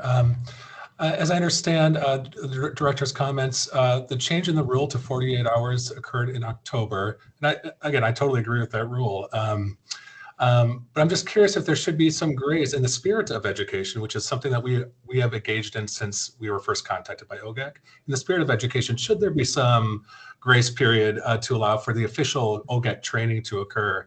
As you know, I'm working with the director to tailor a training to the Homeless Alliance, which includes government people with lived experience, so that it is most impactful. But if that rule change was made in October, I'm hoping you can consider that there should be a bit of grace between that change in rule, and when we can actually, as an organization, participate in official training. Thank you. Thank you. Appreciate it. Commissioners, the time is now for us to move toward a decision. I see no other hands raised unless I'm missing something. How would you like to proceed? Vice Chair? Yes, Commissioner or Chair, I have a motion on beginning on 50, I believe is where we're at. Yes. Thank you for that clarification. This is going to be a motion when it's made pertaining only to item 50 on our calendar. Thank you. Great, thank you. I hereby move that the commission find that there is a substantial objective basis for believing that Jeremy Gordon may have violated ORS 192.640 subsection 1, and that the commission should investigate accordingly. Any questions about the motion you've heard from the Vice Chair, colleagues? Comments? Seeing no hands. I would just say, as your chair, this one, for reasons of described by Commissioner Thompson, give me some mixed emotions, because I believe we have done a lot in this matter to this point, and I'm not sure what further clarification from an education standpoint is necessary. I harken back the other side of that coin is that the fact that there's a violation is a technical violation doesn't absolve us from having to decide on it. So I will be deciding what my position is when we conduct a roll call vote, which we'll do in a moment. Any other comments from colleagues? Hearing and seeing none, unfortunately, the administrator will call the roll, please. Item 5-0. Commissioner Burke, Aye. Commissioner Thompson, No. Commissioner Payne, Aye. Commissioner Resendez Gutierrez, Aye. Commissioner Mason, Aye. Commissioner McCully. Aye. Chair Fiscom. Aye. Motion passed 6-1. Thank you, colleagues. You've heard that motion on item 5-0. We'll now move to item 5-2. Assuming there's no need for further discussion, Vice Chair, please. Thank you, Chair. I hereby move that the commission find that there is a substantial objective basis for believing that Kathy Clark may have violated ORS 192.640 subsection 1 and that the commission should investigate accordingly. Heard the motion. The administrator will call the roll. Item 5-2, agenda item 5-2, please. Commissioner Payne, Aye. Commissioner Resendez Gutierrez, Aye. Commissioner Mason, Aye. Commissioner McCully. Aye. Commissioner Burke, Aye. Chair Fiscom. Aye. Motion passed 6-0 with 1 abstention. Thank you. We will now move to item 5-3. Vice Chair, please. I hereby move that the commission find that there is a substantial objective basis for believing that Christopher Lopez may have violated ORS 192.640 subsection 1 and that the commission should investigate accordingly. You've heard the motion. Administrator will call the roll, please. Item 5-3. Commissioner Resendez Gutierrez, Aye. Aye. Commissioner Mason, Aye. Commissioner McCully. Aye. Commissioner Burke, Aye. Commissioner Thompson, No. Commissioner Payne, Aye. Chair Fiscom. Aye. Motion passed 6-1. Thank you, colleagues. We'll now turn to item number 5-4. Vice Chair, please. I hereby move that the commission finds that there is a substantial objective basis for believing that Chris Hoy may have violated ORS 192.640 subsection 1 and that the commission should investigate accordingly. Thank you, Vice Chair. The administrator will call the roll, please. Item 5-4. Commissioner Mason,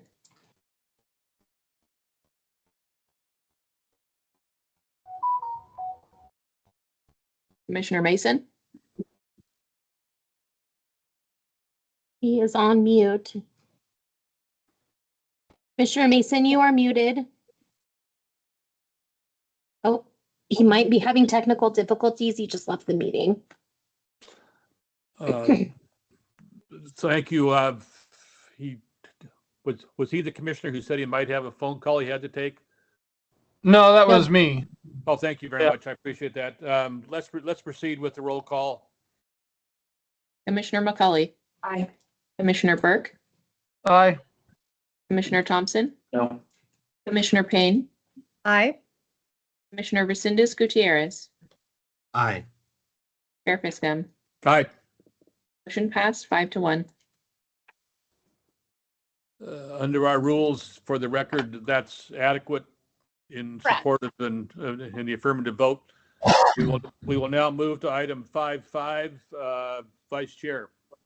I hereby move that the commission find that there is a substantial objective basis for believing that Mickey Varney may have violated ORS 192.640 subsection 1 and that the commission should investigate accordingly. Administrator will call the roll. Item 5-5, please. Commissioner McCully. Aye. Commissioner Burke, Aye. Commissioner Thompson, No. Commissioner Payne, Aye. Commissioner Resendez Gutierrez,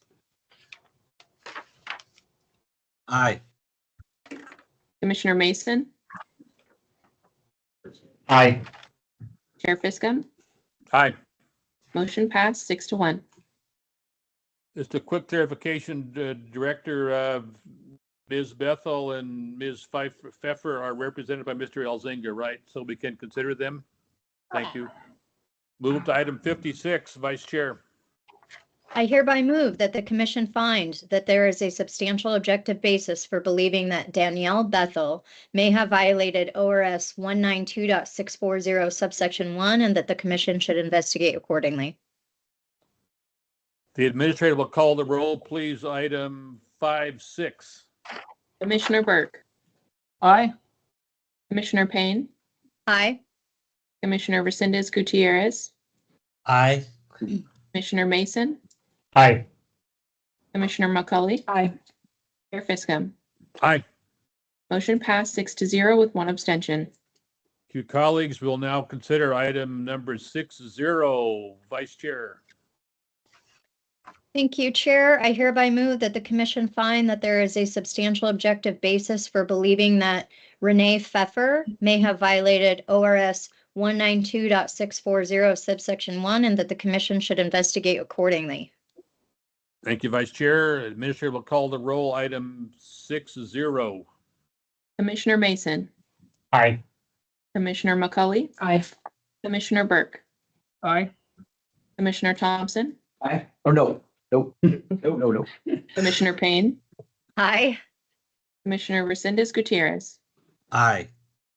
Chair Fiscum. Aye. Motion passed 6-1. You colleagues, we will now turn to item 6.3. Vice Chair, please. I hereby move that the commission find that there is a substantial objective basis for believing that Leilani Slama may have violated ORS 192.640 subsection 1 and that the commission should investigate accordingly.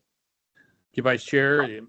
Please call the roll, Administrator. Item number 6.3. Commissioner Thompson, No. Commissioner Payne, Aye. Commissioner Resendez Gutierrez, Aye. Commissioner Mason, Aye. Commissioner McCauley, Aye. Commissioner Burke, Aye. Chair Fiscum. Aye. Motion passed 6-1. Okay, thank you for all of that. For those who appeared before us, thank you for their precision and concise character of your remarks. We appreciate both of those who are attending on site as well as those online.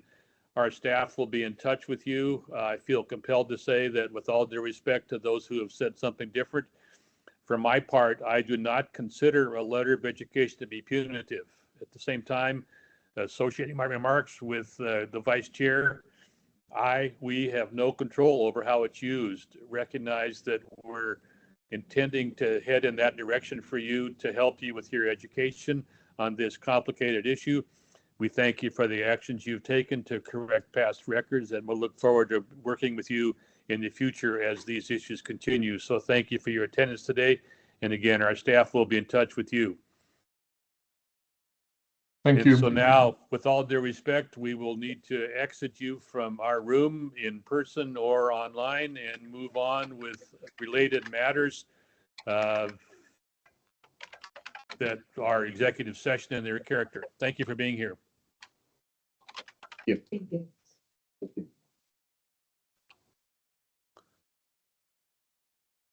Now, I'm just going to assume that the exits have occurred fairly easily. My suggestion at the moment is that we come back and catch the rest of these items on these three batches of items.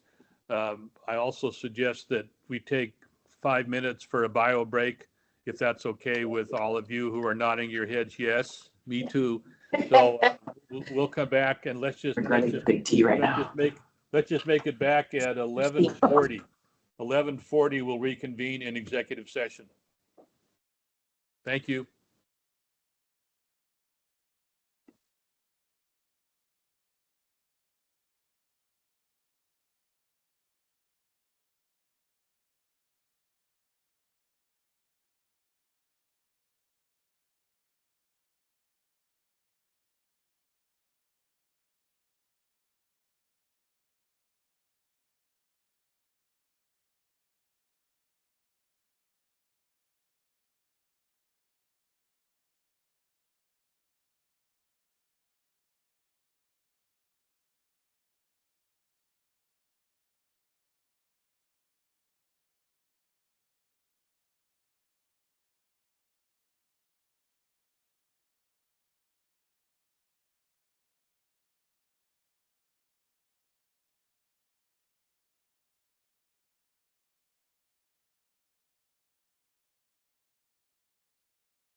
Are we back yet?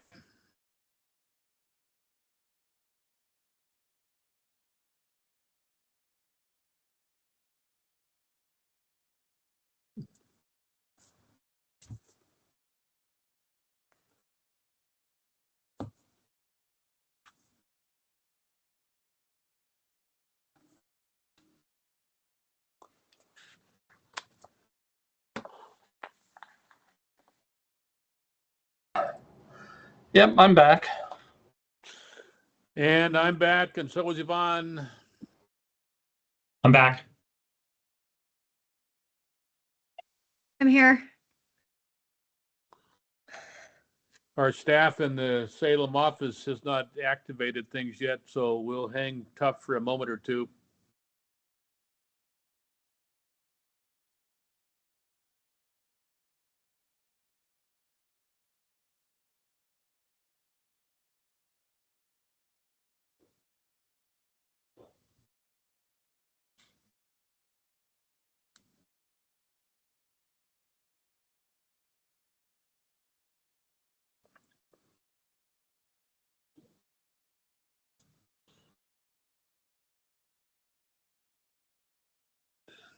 Do we still have a quorum? There you go. We're waiting on Molly, our administrator who has to call these rules. Hey, Fiscum. Yes, sir. Commissioner McCauley and I just noticed there's a gavel in between us. So if you get squirrely, Out of order. we can call you out of order. We'll start banging that thing. Frankly, I'm surprised you haven't banged it already. So. And You're doing great. I was bemoaning the fact I don't have a gavel here. I was tempted to bang it just so it would rule you out of order, Commissioner Thompson. Okay, fair enough. Wouldn't be the first. Our administrator is back. Oh, were you waiting? Thank you. Yes. Ready to go, everybody? Okay, as the chair of the Oregon Government Ethics Commission, I will now reconvene the executive session that we adjourned a few moments ago. I'm going to assume director and legal counsel, we don't need to read the authority again other than to cite it as what we're continuing to rely on to run this executive session. My Correct. suggestion is that we go back to 3 batches and catch the items we could not catch earlier for whatever set of reasons. And my addition means we have 16 items to deal with. So we'll go through those batch 1, batch 2, batch 3, if that meets with your approval. On batch 1, that would mean that we have items 39, 36, 38, 40, 41, 42, 43 to deal with. Is that accurate, Director? Chair System, it would include also items 37, so 36, 37, 38, and 39.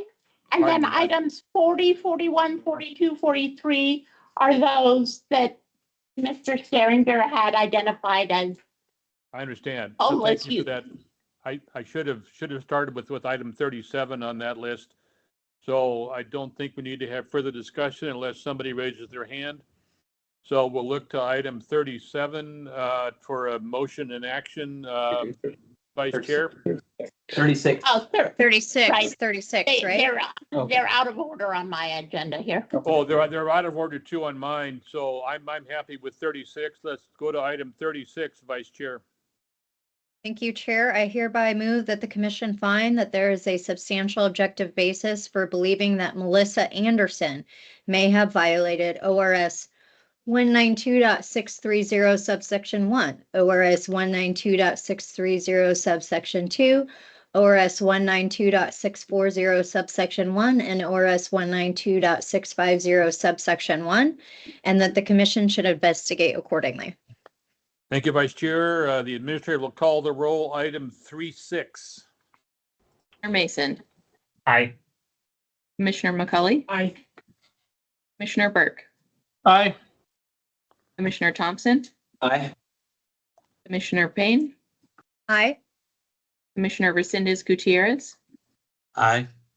Chair Fiscum. Aye. Motion passed 7-0. We'll now turn to item 37 involving Mr. Ian Dixon McDonald, Vice Chair.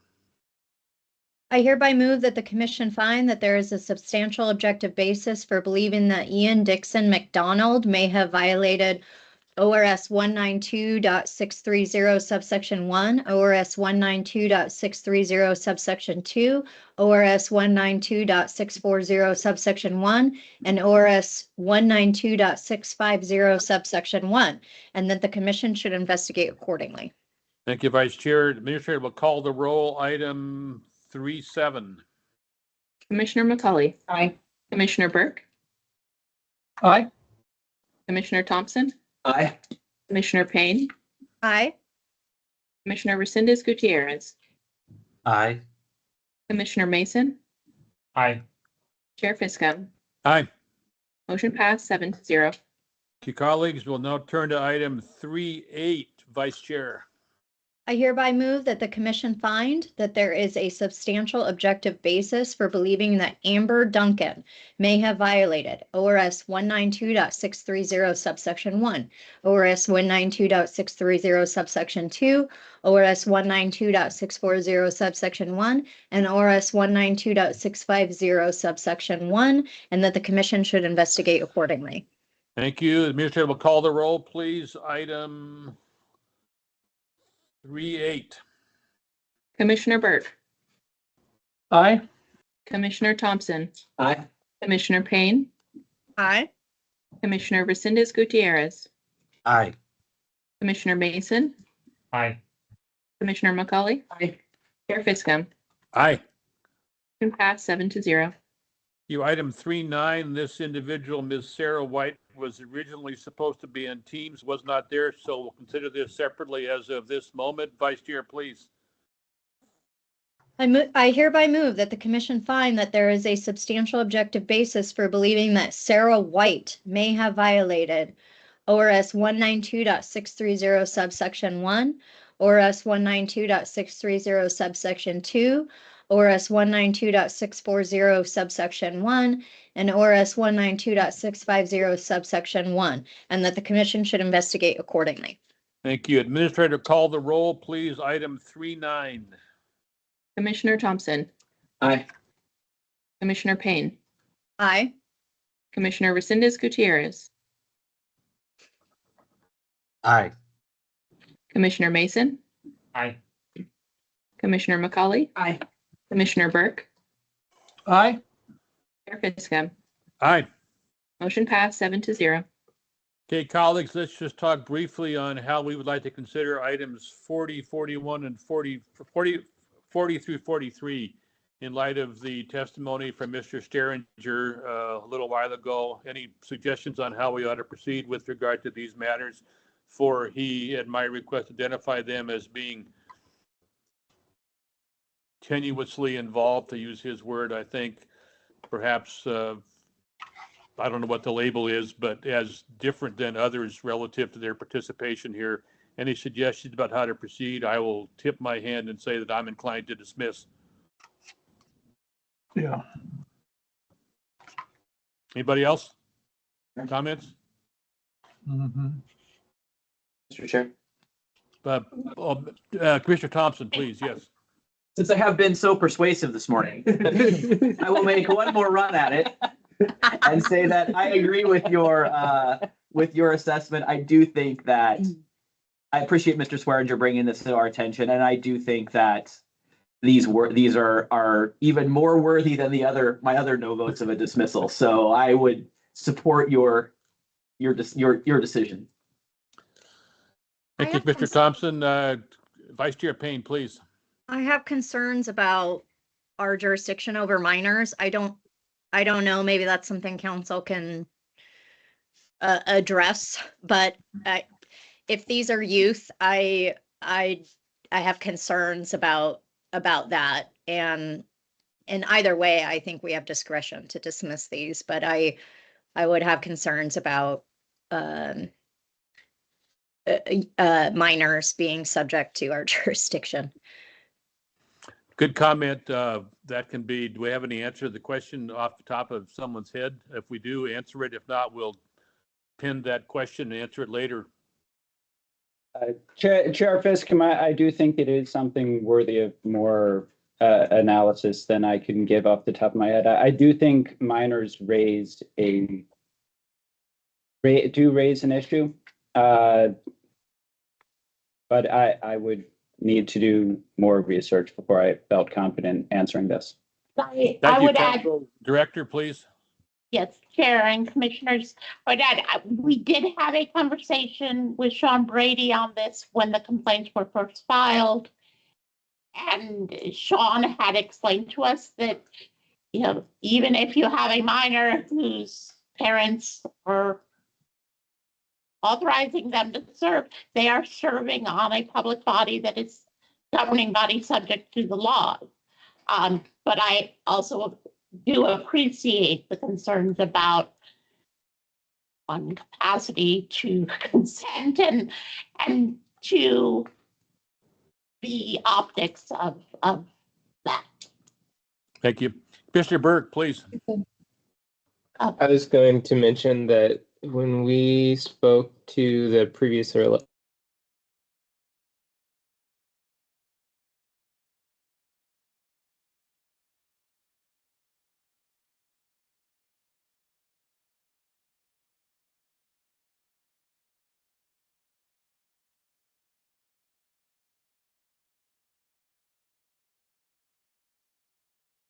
Oh, not anymore. He muted himself. Mr. Fiscum, you are on mute currently. Okay, yeah, I'm struggling here. I had a screen freeze. So, yeah, I did too for a minute. Commissioner Burke, please. Yeah, I know that on very rare occasions, people younger than 18 have actually gotten elected to local office.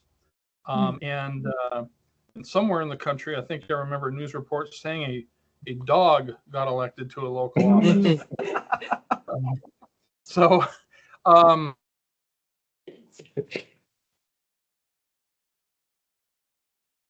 Yeah. So this is Josh Sullivan for the records. I was just making sure Chair Fiscum heard that the members of the Backbone Committee were not minors. They are part of this group of people that assist with minors and may have been homeless minors at some point. But anyway, they had a role in their subcommittee that was slightly different in that they took in applications and did interviews, but they didn't score those interviews. But all of the materials that they received became they worked on them, and that became part of the overall recommendation of the committee. Thank you, investigator. I appreciate that, and thank you for your patience with technology, as I am patient with technology most of the time. Colleagues, how would you like to proceed? We'll consider item 4.0. Vice Chair or Commissioner Thompson, please. Motion. Thank you, Chair. I move that the commission find that the complaint and information available during preliminary review appears to be insufficient to constitute a substantial objective basis for believing that Ahana Rob has violated provisions in ORS 192.630 subsection 1, ORS 192.630 subsection 2, ORS 192.640 subsection 1, and ORS 192.650 subsection 1, and or warrant further review and that the complaint be dismissed. Thank you, Vice Chair. Questions, colleagues? Hearing and seeing none, the Administrator will call the roll. Item 4.0. Commissioner Payne. Aye. Commissioner Resendez Gutierrez. Aye. Commissioner Mason. Aye. I believe it was an aye. Commissioner McCauley. Aye.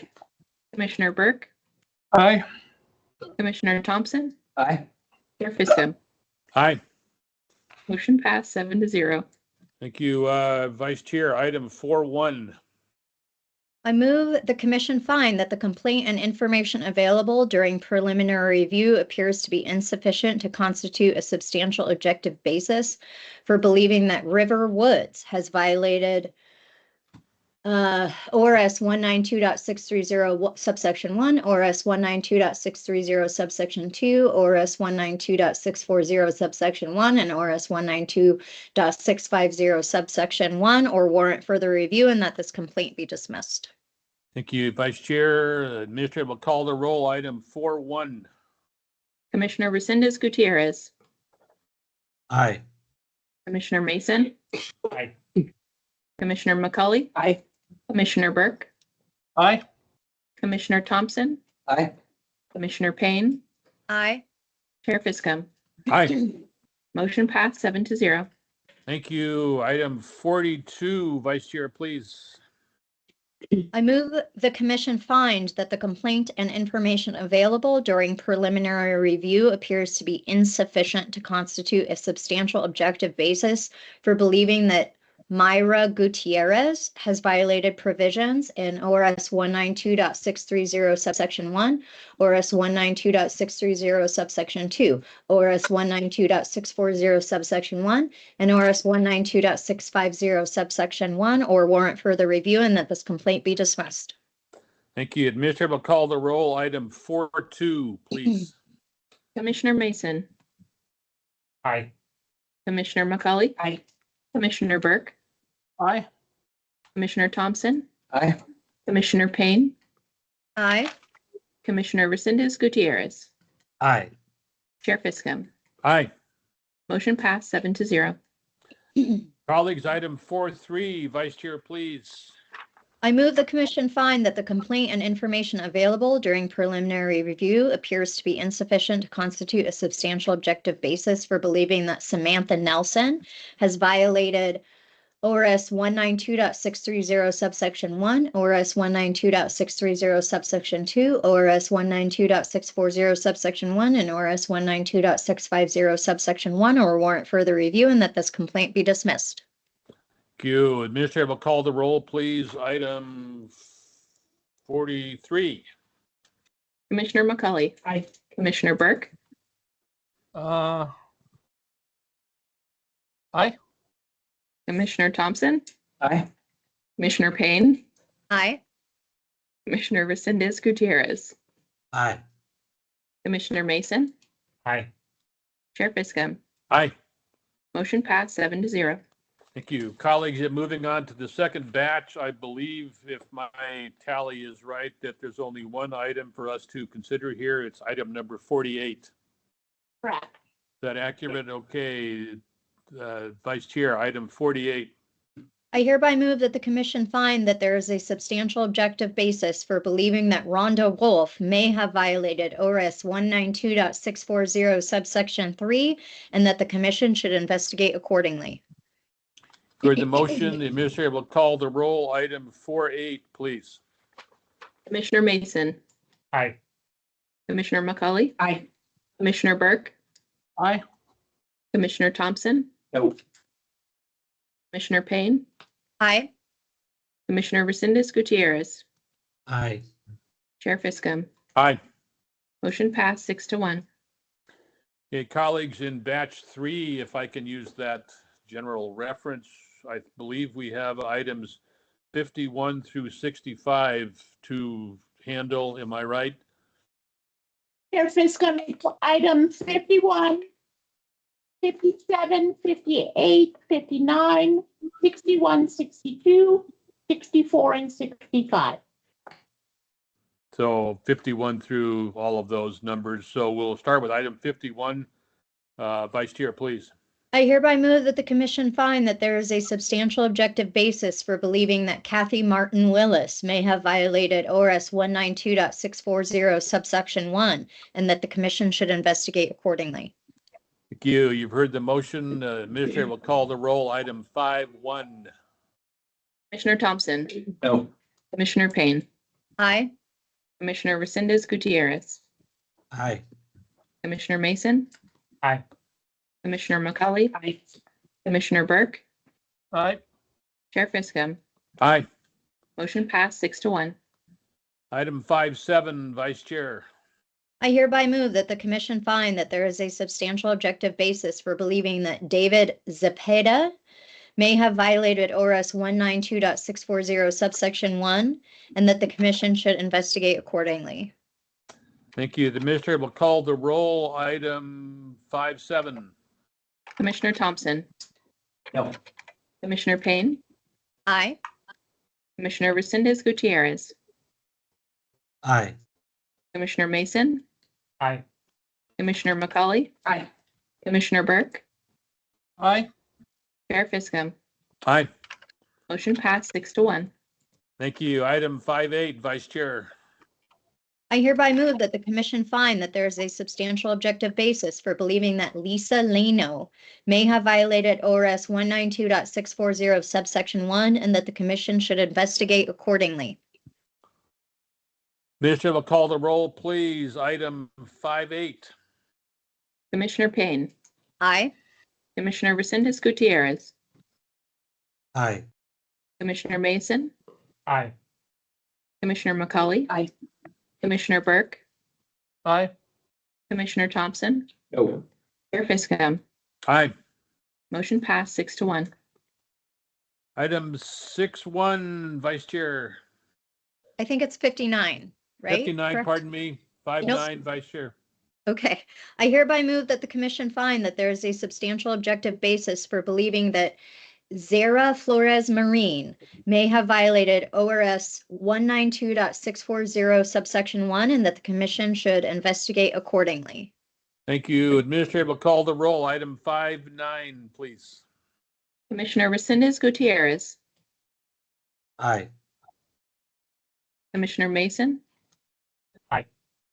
Commissioner McCauley. Aye. Commissioner Burke, Aye. Commissioner Thompson, No. Commissioner Payne, Aye. Chair Fiscom. Aye. Motion passed 6-1.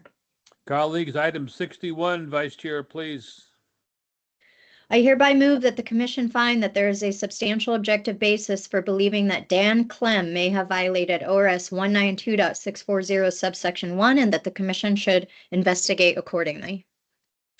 Thank you. Administrator will call the roll. Item 6-1. Commissioner McCauley. Aye. Commissioner Burke, Aye. Commissioner Thompson, No. Commissioner Payne, Aye.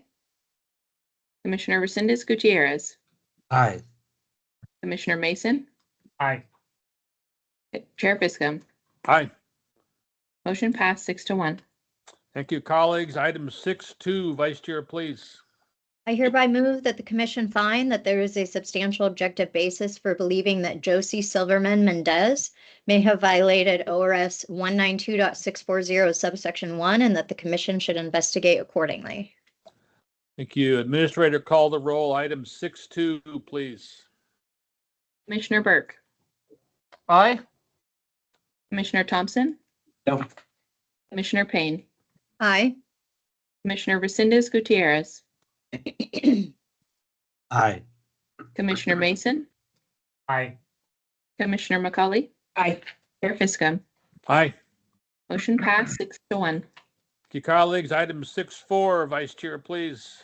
I hereby move that the commission find that there is a substantial objective basis for believing that Rhonda Wolf may have violated ORS 192.640 subsection 1, and that the commission should investigate accordingly. Administrator will call the roll. Item 6-4. Commissioner Payne, Aye. Commissioner Resendez Gutierrez, Aye. Commissioner Mason, Aye. Commissioner McCauley. Aye. Commissioner Burke, Aye. Commissioner Thompson, No. Chair Fiscom. Aye. Motion passed 6-1. Colleagues, item 6-5, Vice Chair, please. I hereby move that the commission find that there is a substantial objective basis for believing that Christy Perry may have violated ORS 192.640 subsection 1, and that the commission should investigate accordingly. Thank you. Administrator, call the roll, please. Item 6-5. Commissioner Resendez Gutierrez, Aye. Commissioner Mason, Aye. Commissioner McCauley. Aye. Commissioner Burke, Aye. Commissioner Thompson. No. Commissioner Payne, Aye. Chair Fiscom. Aye. Motion passed 6-1. Okay, colleagues, that completes the 3 batches in my tabulations here, if I'm accurate. The director, do you have lunch prepared for folks there? Yes, I believe lunch may have been delivered in the hall. So would you like to take a 5 or 10 minute break so we can deliver lunch to everyone and then restart? Or how are you going to deliver lunch to me? How are you going to deliver lunch you to me? don't get lunch. I'm one of the everyones, don't forget. Okay, Those who are in the room. let's take a break till 12:15 and then forge ahead. We have executive session matters to continue with and then public session eventually. So let's reconvene if that's okay, Director, at 11:15. 12:15. Pardon me, 12:15. I apologize. 12:15. I've lost track of time this morning. That gives about 7-8 minutes. Thank you.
We are off mute.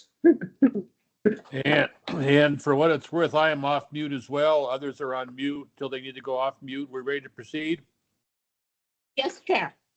Let's reconvene the executive session on March 7th, 2025, making sure for one thing that the door is closed. Thank you very much. We'll rely on staff to enable our participation in items 66 through 70. My records show that only. 70 is joining us now through Teams. Pardon me? Respondent 70 is joining us now through Teams. Yes, Mr. Sundin is the only one that I had a record was going to participate with us, so we can still consider these items as in a total form, right, Director? Yes, because they did all waive confidentiality in advance. Yeah, I'd say that. Thank you very much. So we'll And proceed. Chair, sorry to interrupt. I just want to note that Ann Scheck from Tremor News and Publishing has joined in the room. Thank you. And for the media, we're operating an executive session under the rules according to Oregon law I outlined a few hours ago. So we'll assume you're aware of those in terms of what media responsibilities are for executive sessions under Oregon law, which we follow. That said, we'll now proceed to a discussion of items 66 through 70. Our investigator for this purpose is Investigator Pacheco. Please proceed. Thank you, Chair Fiscum and Commissioners. This is Investigator Dan Pacheco for the record. Agenda items 66 through 70 in your meeting books are preliminary review reports for the City of St. Helens City Council. Public meetings law permits representatives of the news media to attend an executive session unless the media representative is a party to the litigation or is an employee, agent, or contractor of a news media organization that is party to litigation. In this case, Mr. Preheim alleges that despite having submitted an application as a representative of KOI Radio, the council still excluded him from the October 30th executive session. In response, the city asserted that Mr. Preheim failed to provide all credentials to verify that he was a media representative. Based on the information gathered, it appears that Mr. Preheim is a representative of KOI Radio and should have been permitted to attend the City Council October 30th executive session. In this case, the council failed to determine that Mr. Preheim was a representative of the news media, followed their own media policy, and failed to provide sufficient grounds to determine that he was party to litigation. Based on the information available in this preliminary review, there appears to be a substantial objective basis to believe that the St. Helens City Council members violated ORS 192.660 sub 2 and ORS 192.660 sub 4 at the October 30th executive session. The recommendation in your books is to move this case to investigation. Thank you. Thank you. First of all, Mr. Sundin, can you hear me? Yes, I can. Thank you. Thank you very much. The question came from Dave Fiscum. I'm the current chair of the Ethics Commission. What I would tell you is that we're going through a 5-part process to consider matters in which you're involved. The first part is a report from our investigator, which has just been delivered. Second part is for us as commissioners to ask the investigator any questions we might have spurred by his report. Colleagues, any questions for our investigator? Hearing and seeing none, we'll move next. By the way, the names we have on our calendar are Mr. Scholl, Ms. Chilton, Mr. Gunderson, Mr. Hubbard, and then you, Mr. Sundin, and you're the only one who was signed up. So this is now your time to make any comments to us you would choose to make about this issue. Please proceed, and as you do, identify yourself for the record. Thank you for being here. Yes, thank you. My name is Brandon Sundin. I've been a member of the St. Helens City Council for just over 2 years now, and appreciate the opportunity to attend here today. I would just like to state that there was no ill intent in preventing Mr. Preheim from attending our executive session. I am well acquainted with Mr. Preheim. He's a regular attendee at our city council meetings and many other government meetings in this area. I am well aware that he has a radio show on a local AM news station. My problem with the situation was that he had not provided the requested materials in the required time frame. He submitted his request very shortly before our meeting, and the city followed up and requested some further information that was not provided prior to our meeting. Also, through this experience, it came to light that we had a city resolution regarding media attendance at executive sessions that said one thing, and the actual application that Mr. Preheim filled out that said something different. And I was not fully aware or did not understand that discrepancy at the time. We have since remedied the situation to include updating our resolution and including further guidance from the recent update from the Attorney General. I do understand the purpose of the media requesting to attend executive sessions and welcome them to do so once they have followed the city procedures and provided the requested information. And in the end, as a council, we acted on the guidance of our legal counsel who was present and stated that he did not see an issue with excluding Mr. Preheim at the time in order to preserve the integrity and function of the executive session. Mr. Sundin, thank you for your comments. I appreciate it. The next step in our process is for commissioners to ask you any questions based on what you said. At this point, are there any questions?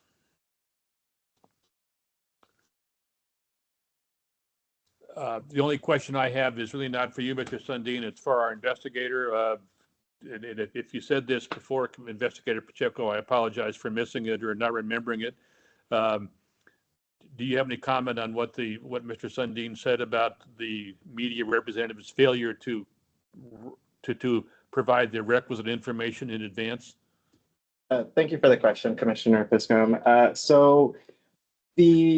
Yes, he had some. So my understanding of the timeline of events was that Mr. Preheim had submitted a media application a couple days before, and the city had discussed making a determination whether he was or was not a representative of news media.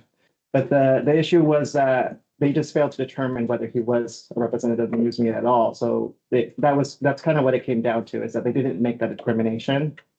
And that was the reason why they excluded him. Not like they had the option to permit him still, or, for example, take the executive session to another date, but that's not what happened at this point. Susan, I'm not sure if you want to add more. Yes. Thank you. Director, please. The Attorney General opinion from 2016, Attorney General opinion 8291, makes it very clear. I admit it's a long opinion, but that's the one addressing who qualifies as media and what are the factors entities must consider. It includes language in there that categorically says, while a public body may adopt some procedures and policies like an application, etc., they cannot use that to exclude someone, even if the person didn't fill out the application. If they show up in the meeting and they can provide sufficient information to determine they're a member of the news media, the fact that they didn't meet your policies or procedures is not grounds to exclude them. Thank you. Further comments or questions from colleagues to Mr. Sundin, or if you want to our investigator or director?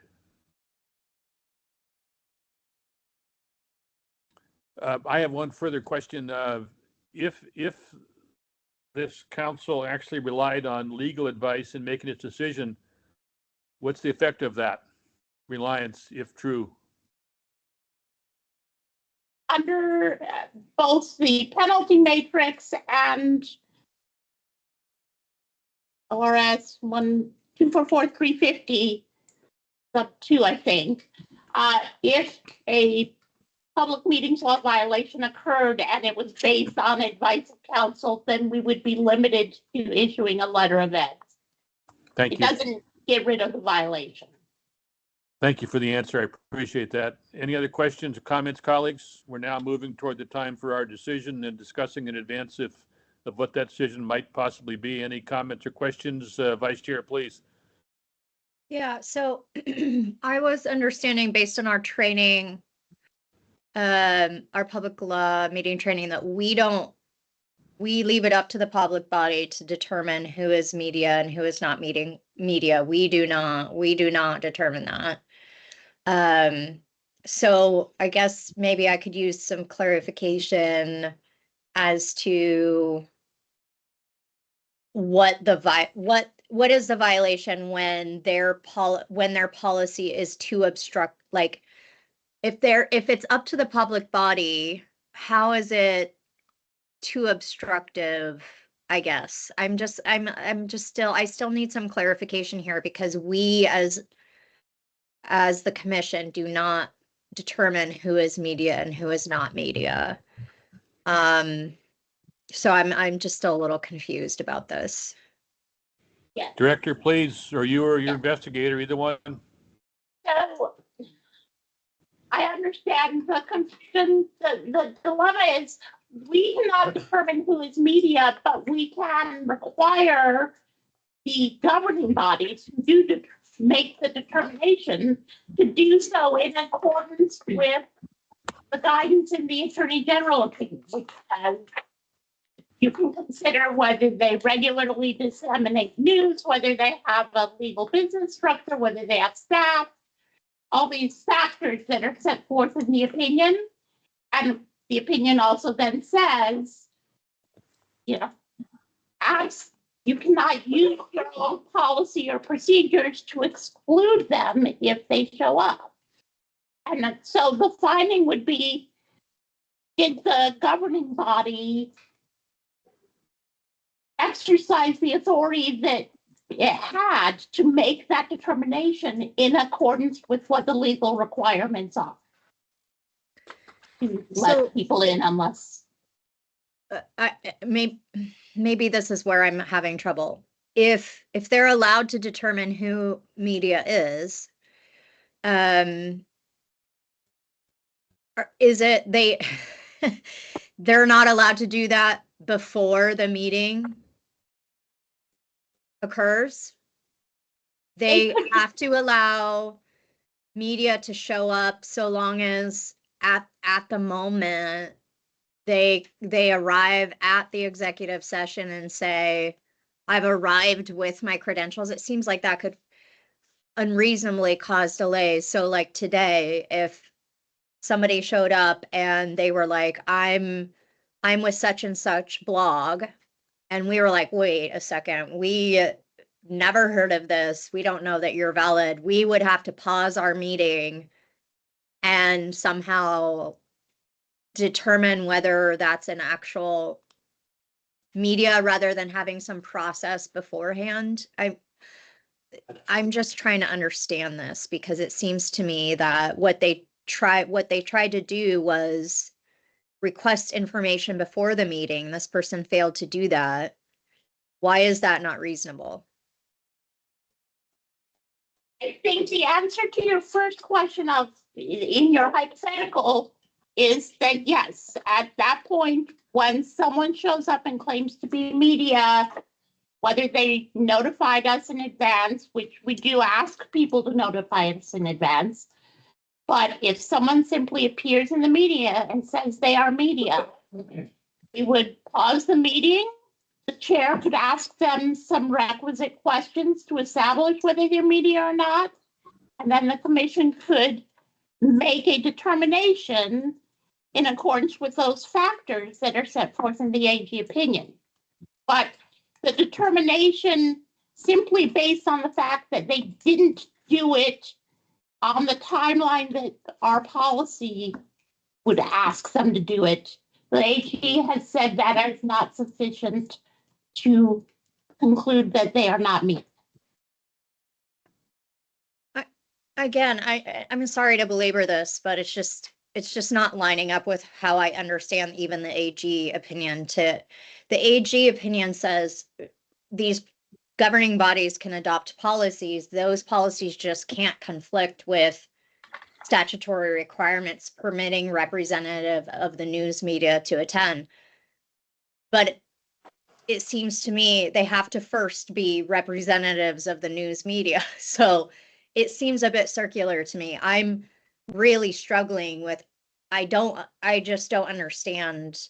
Like, I understand, like, you don't want to obstruct news media from attending, but there has to be some reasonable way to identify that they are news media. And it does not seem reasonable to pause an executive session meeting, put it on hold to determine whether they are actually news media. It seems absolutely reasonable to me that public bodies should be able to request that information in advance. And if news media refuses to provide that information in advance, that's on them. I don't understand why this is a problem. but maybe I'm just misunderstanding. Can I make a comment? In listening to Mr. Sundin, it sounded like he acknowledged that they knew who he was, that he was part of the radio station, he was media, but they utilized their policy to keep him out because he didn't provide specific information in their policy. I feel like if they knew he was media, but he didn't provide one thing to them, they should have let him in. Is that how I'm understanding it correctly? Well, in this specific case, yes. Yes. In terms of Commissioner Payne's overarching issue, I don't disagree that the state of the law as set forth in the AG opinion and the statutes is awkward and circular, but it is clear that the statute says the news media must be allowed to attend other than in 4 situations. And in this case, news media was not allowed to attend. Now, if the reason for not allowing him to attend was that he's not news media, that would be perfectly allowable. But if you have sufficient information to make a determination that he's news media, you know who he is, he's on the radio, he's interviewed you on the radio, you have the factors set forth in the opinion. The fact that someone doesn't meet your prerequisites of submitting paperwork in a specific time cannot be used to justify exclusion. That's what the agent thinks. Right, and I understand that there were other factors here that may have not been permissible. They seemed to keep this particular person out because they felt like he had a personal relationship with the person that was involved in mediation. And I think that is not permissible and was likely a violation. And so I understand that basis of a violation and the particular circumstances here. I'm just trying to understand like what is a public body supposed to do in general to verify media credentials. And it seems to me that the overarching policy that's coming through this investigative report doesn't seem to be reasonable, but I'll let that go for now. I think their reasons for excluding this particular person, I agree is a violation because they excluded him for personal relationship reasons, and that's not okay. But I want to keep revisiting this because I think it doesn't seem reasonable that public bodies would have to do that verification during the meeting. And I'll stop talking now because I'm bogarting this. Well, thank you, Vice Chair. And I only would add briefly that as a former media guy in my past, and this is going to be adjectives that may need to be defined these days in the new media, but any reputable media outlet that wants to cover a public body will go through the steps in advance to gain access rather than wander in on the fly. And that's what I would have done. But when I covered the Astoria City Council or the Clatsop County Commission or the Port of Astoria, you go through the process to illustrate the fact that you have credentials. Now, that may require legislation that a lot of folks are uneasy about dealing with at the Capitol because you can get pitted against the media in some way, shape, or form.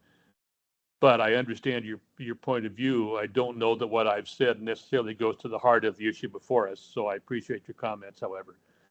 Colleagues, how do you want to proceed here? Commissioner Thompson, please. Just a quick follow-up to Vice Chair Payne's comment. So it's permissible for a public body to have an application process, but if somebody doesn't follow that application process, they still have to be let in anyway. That's where I'm struggling. I understand. This is, we asked for permission to adopt rules We were told we cannot adopt rules. We were then told we cannot make the determination, and we were given this opinion that we paid dearly for. And the opinion says precisely what you just said. Colleagues, how do you want to proceed? We're all smiling because we've been here and done this before in some way, shape, or form. But how do you want to proceed on these matters before us? I'm willing to accept a motion that would pertain, unless there are further questions are fine, but a motion that would pertain to item 6.6 on our calendar.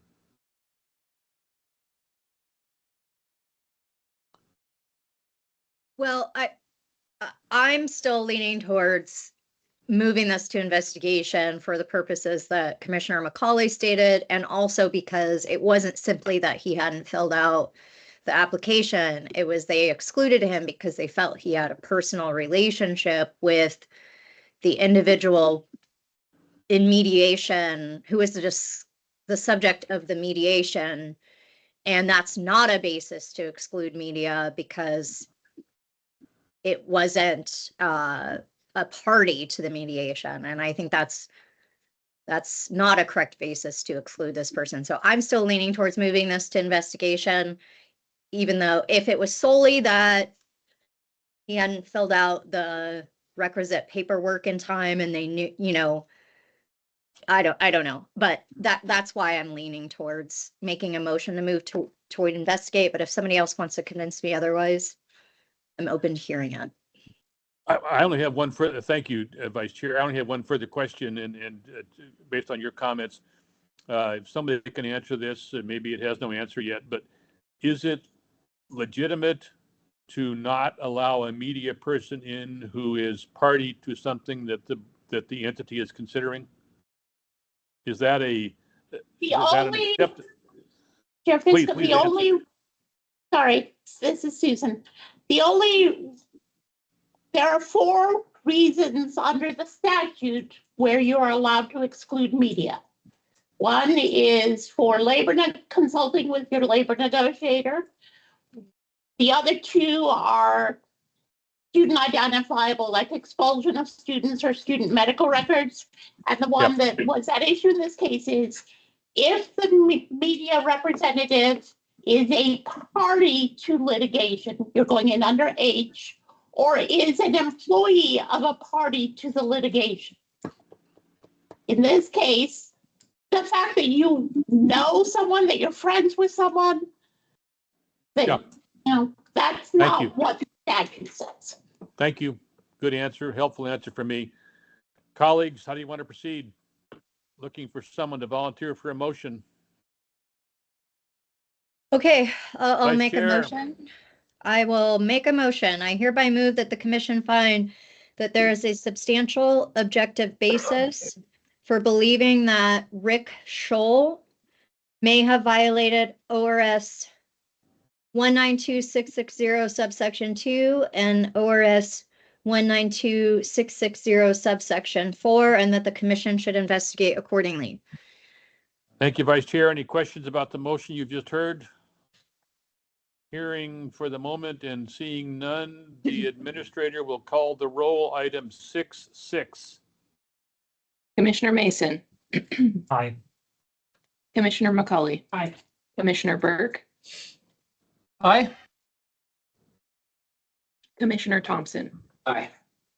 Commissioner Payne. Aye. Commissioner Resendez Gutierrez. Aye. Chair Fiscum. Aye. Motion passed 7-0. Colleagues, moving on to item 67, the same discussion pertains. Vice Chair, please. I hereby move that the commission find that there is a substantial objective basis for believing that Jessica Chilton may have violated ORS 192.660 subsection 2 and ORS 192.660 subsection 4, and that the commission should investigate accordingly.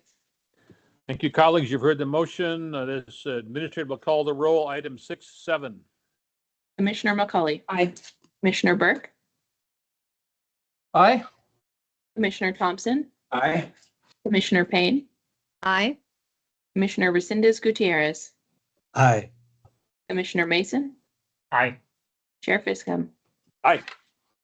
Motion passed 7-0. Colleagues, item 68, Vice Chair, please.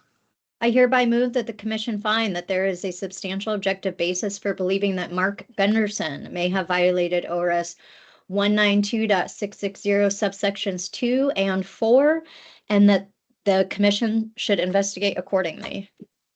Thank you. Administrator will call the roll, please. Item 68. Commissioner Burke. Aye. Commissioner Thompson. Aye. Commissioner Payne. Aye. Commissioner Resendez Gutierrez. Aye. Commissioner Mason. Aye. Commissioner McCullough. Aye. Chair Fiscum. Aye. Motion passed 7-0. Thank you, Vice Chair. Pardon me, Vice Chair. Item 69, please. I hereby move that the commission find that there is a substantial objective basis for believing that Russell Hubbard may have violated ORS 192.660 subsections 2 and 4, and that the commission should investigate accordingly. Thank you. Administrator will call the roll. Item 69, please. Commissioner Payne. Aye. Commissioner Resendez Gutierrez. Aye. Commissioner Mason. Aye. Commissioner McCullough. Aye. Commissioner Burke. Aye. Commissioner Thompson.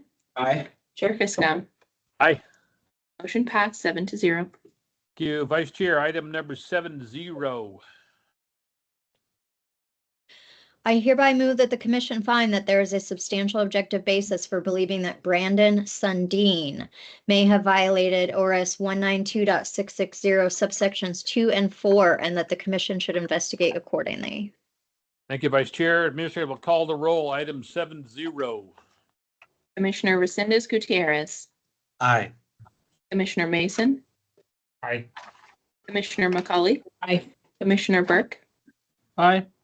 Commissioner Thompson. Aye. Commissioner Payne. Aye. Chair Fiscum. Aye. Motion passed 7-0. Thank you, colleagues. Mr. Sundin, thank you for being with us. We appreciate your patience with our schedule today. Our staff will be in touch with you about next steps. Please understand the word in the motion, may have done something. We have not reached a decision that you and your colleagues have done something. We've identified the need for more information, and we'll be happy to work with you to that end of obtaining that additional information. Thank you for your testimony this morning and for the candor of it. We appreciate it. Thank you for your time. Sure. Okay, colleagues, we'll now move to further executive session, items 71 through 77. All individuals on that list have waived confidentiality so they can appear together. It appears that most of them have indicated an intent to appear, and so Yes, we'll allow. I have an update for you about items number 74 and 75. Number Yes. 74 and number 75 will not be appearing. Okay. Now, I also, as a point of order, would like to ask you, I've got someone in the waiting room who's listed only as David. When you look at your list, would you be able to then ask that person to verify themselves when they enter our Teams room? Yeah, I don't have on my various documents. It could be item 77. Yes, David Ligatich could be that gentleman when the moment arrives. I'm presuming that all of those persons involved in the Multnomah County School District 10J issue are being led into the room as the other gentleman exits. Yes. So when we can confirm that David is that David, a good catch. When you're ready to proceed, let me know. Let him in first and have him identify himself before letting everyone in. Don't remove them. Please have David. Chair Fiscum, he's here on the screen. Could you ask him to? David, is there a David involved in this? If you are, identify yourself for the record, please. David?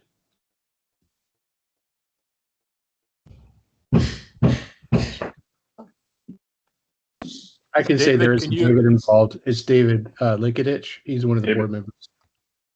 Yeah, can you identify yourself for the record? Is this David Ligatich? David Legovich. Is that you, David? Yes. Okay, thank you. And I see your photo now, so thank you.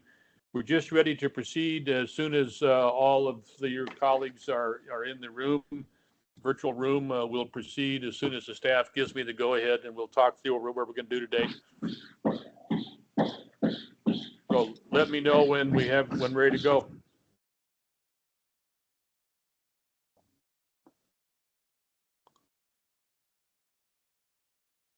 Director Hefner, is everybody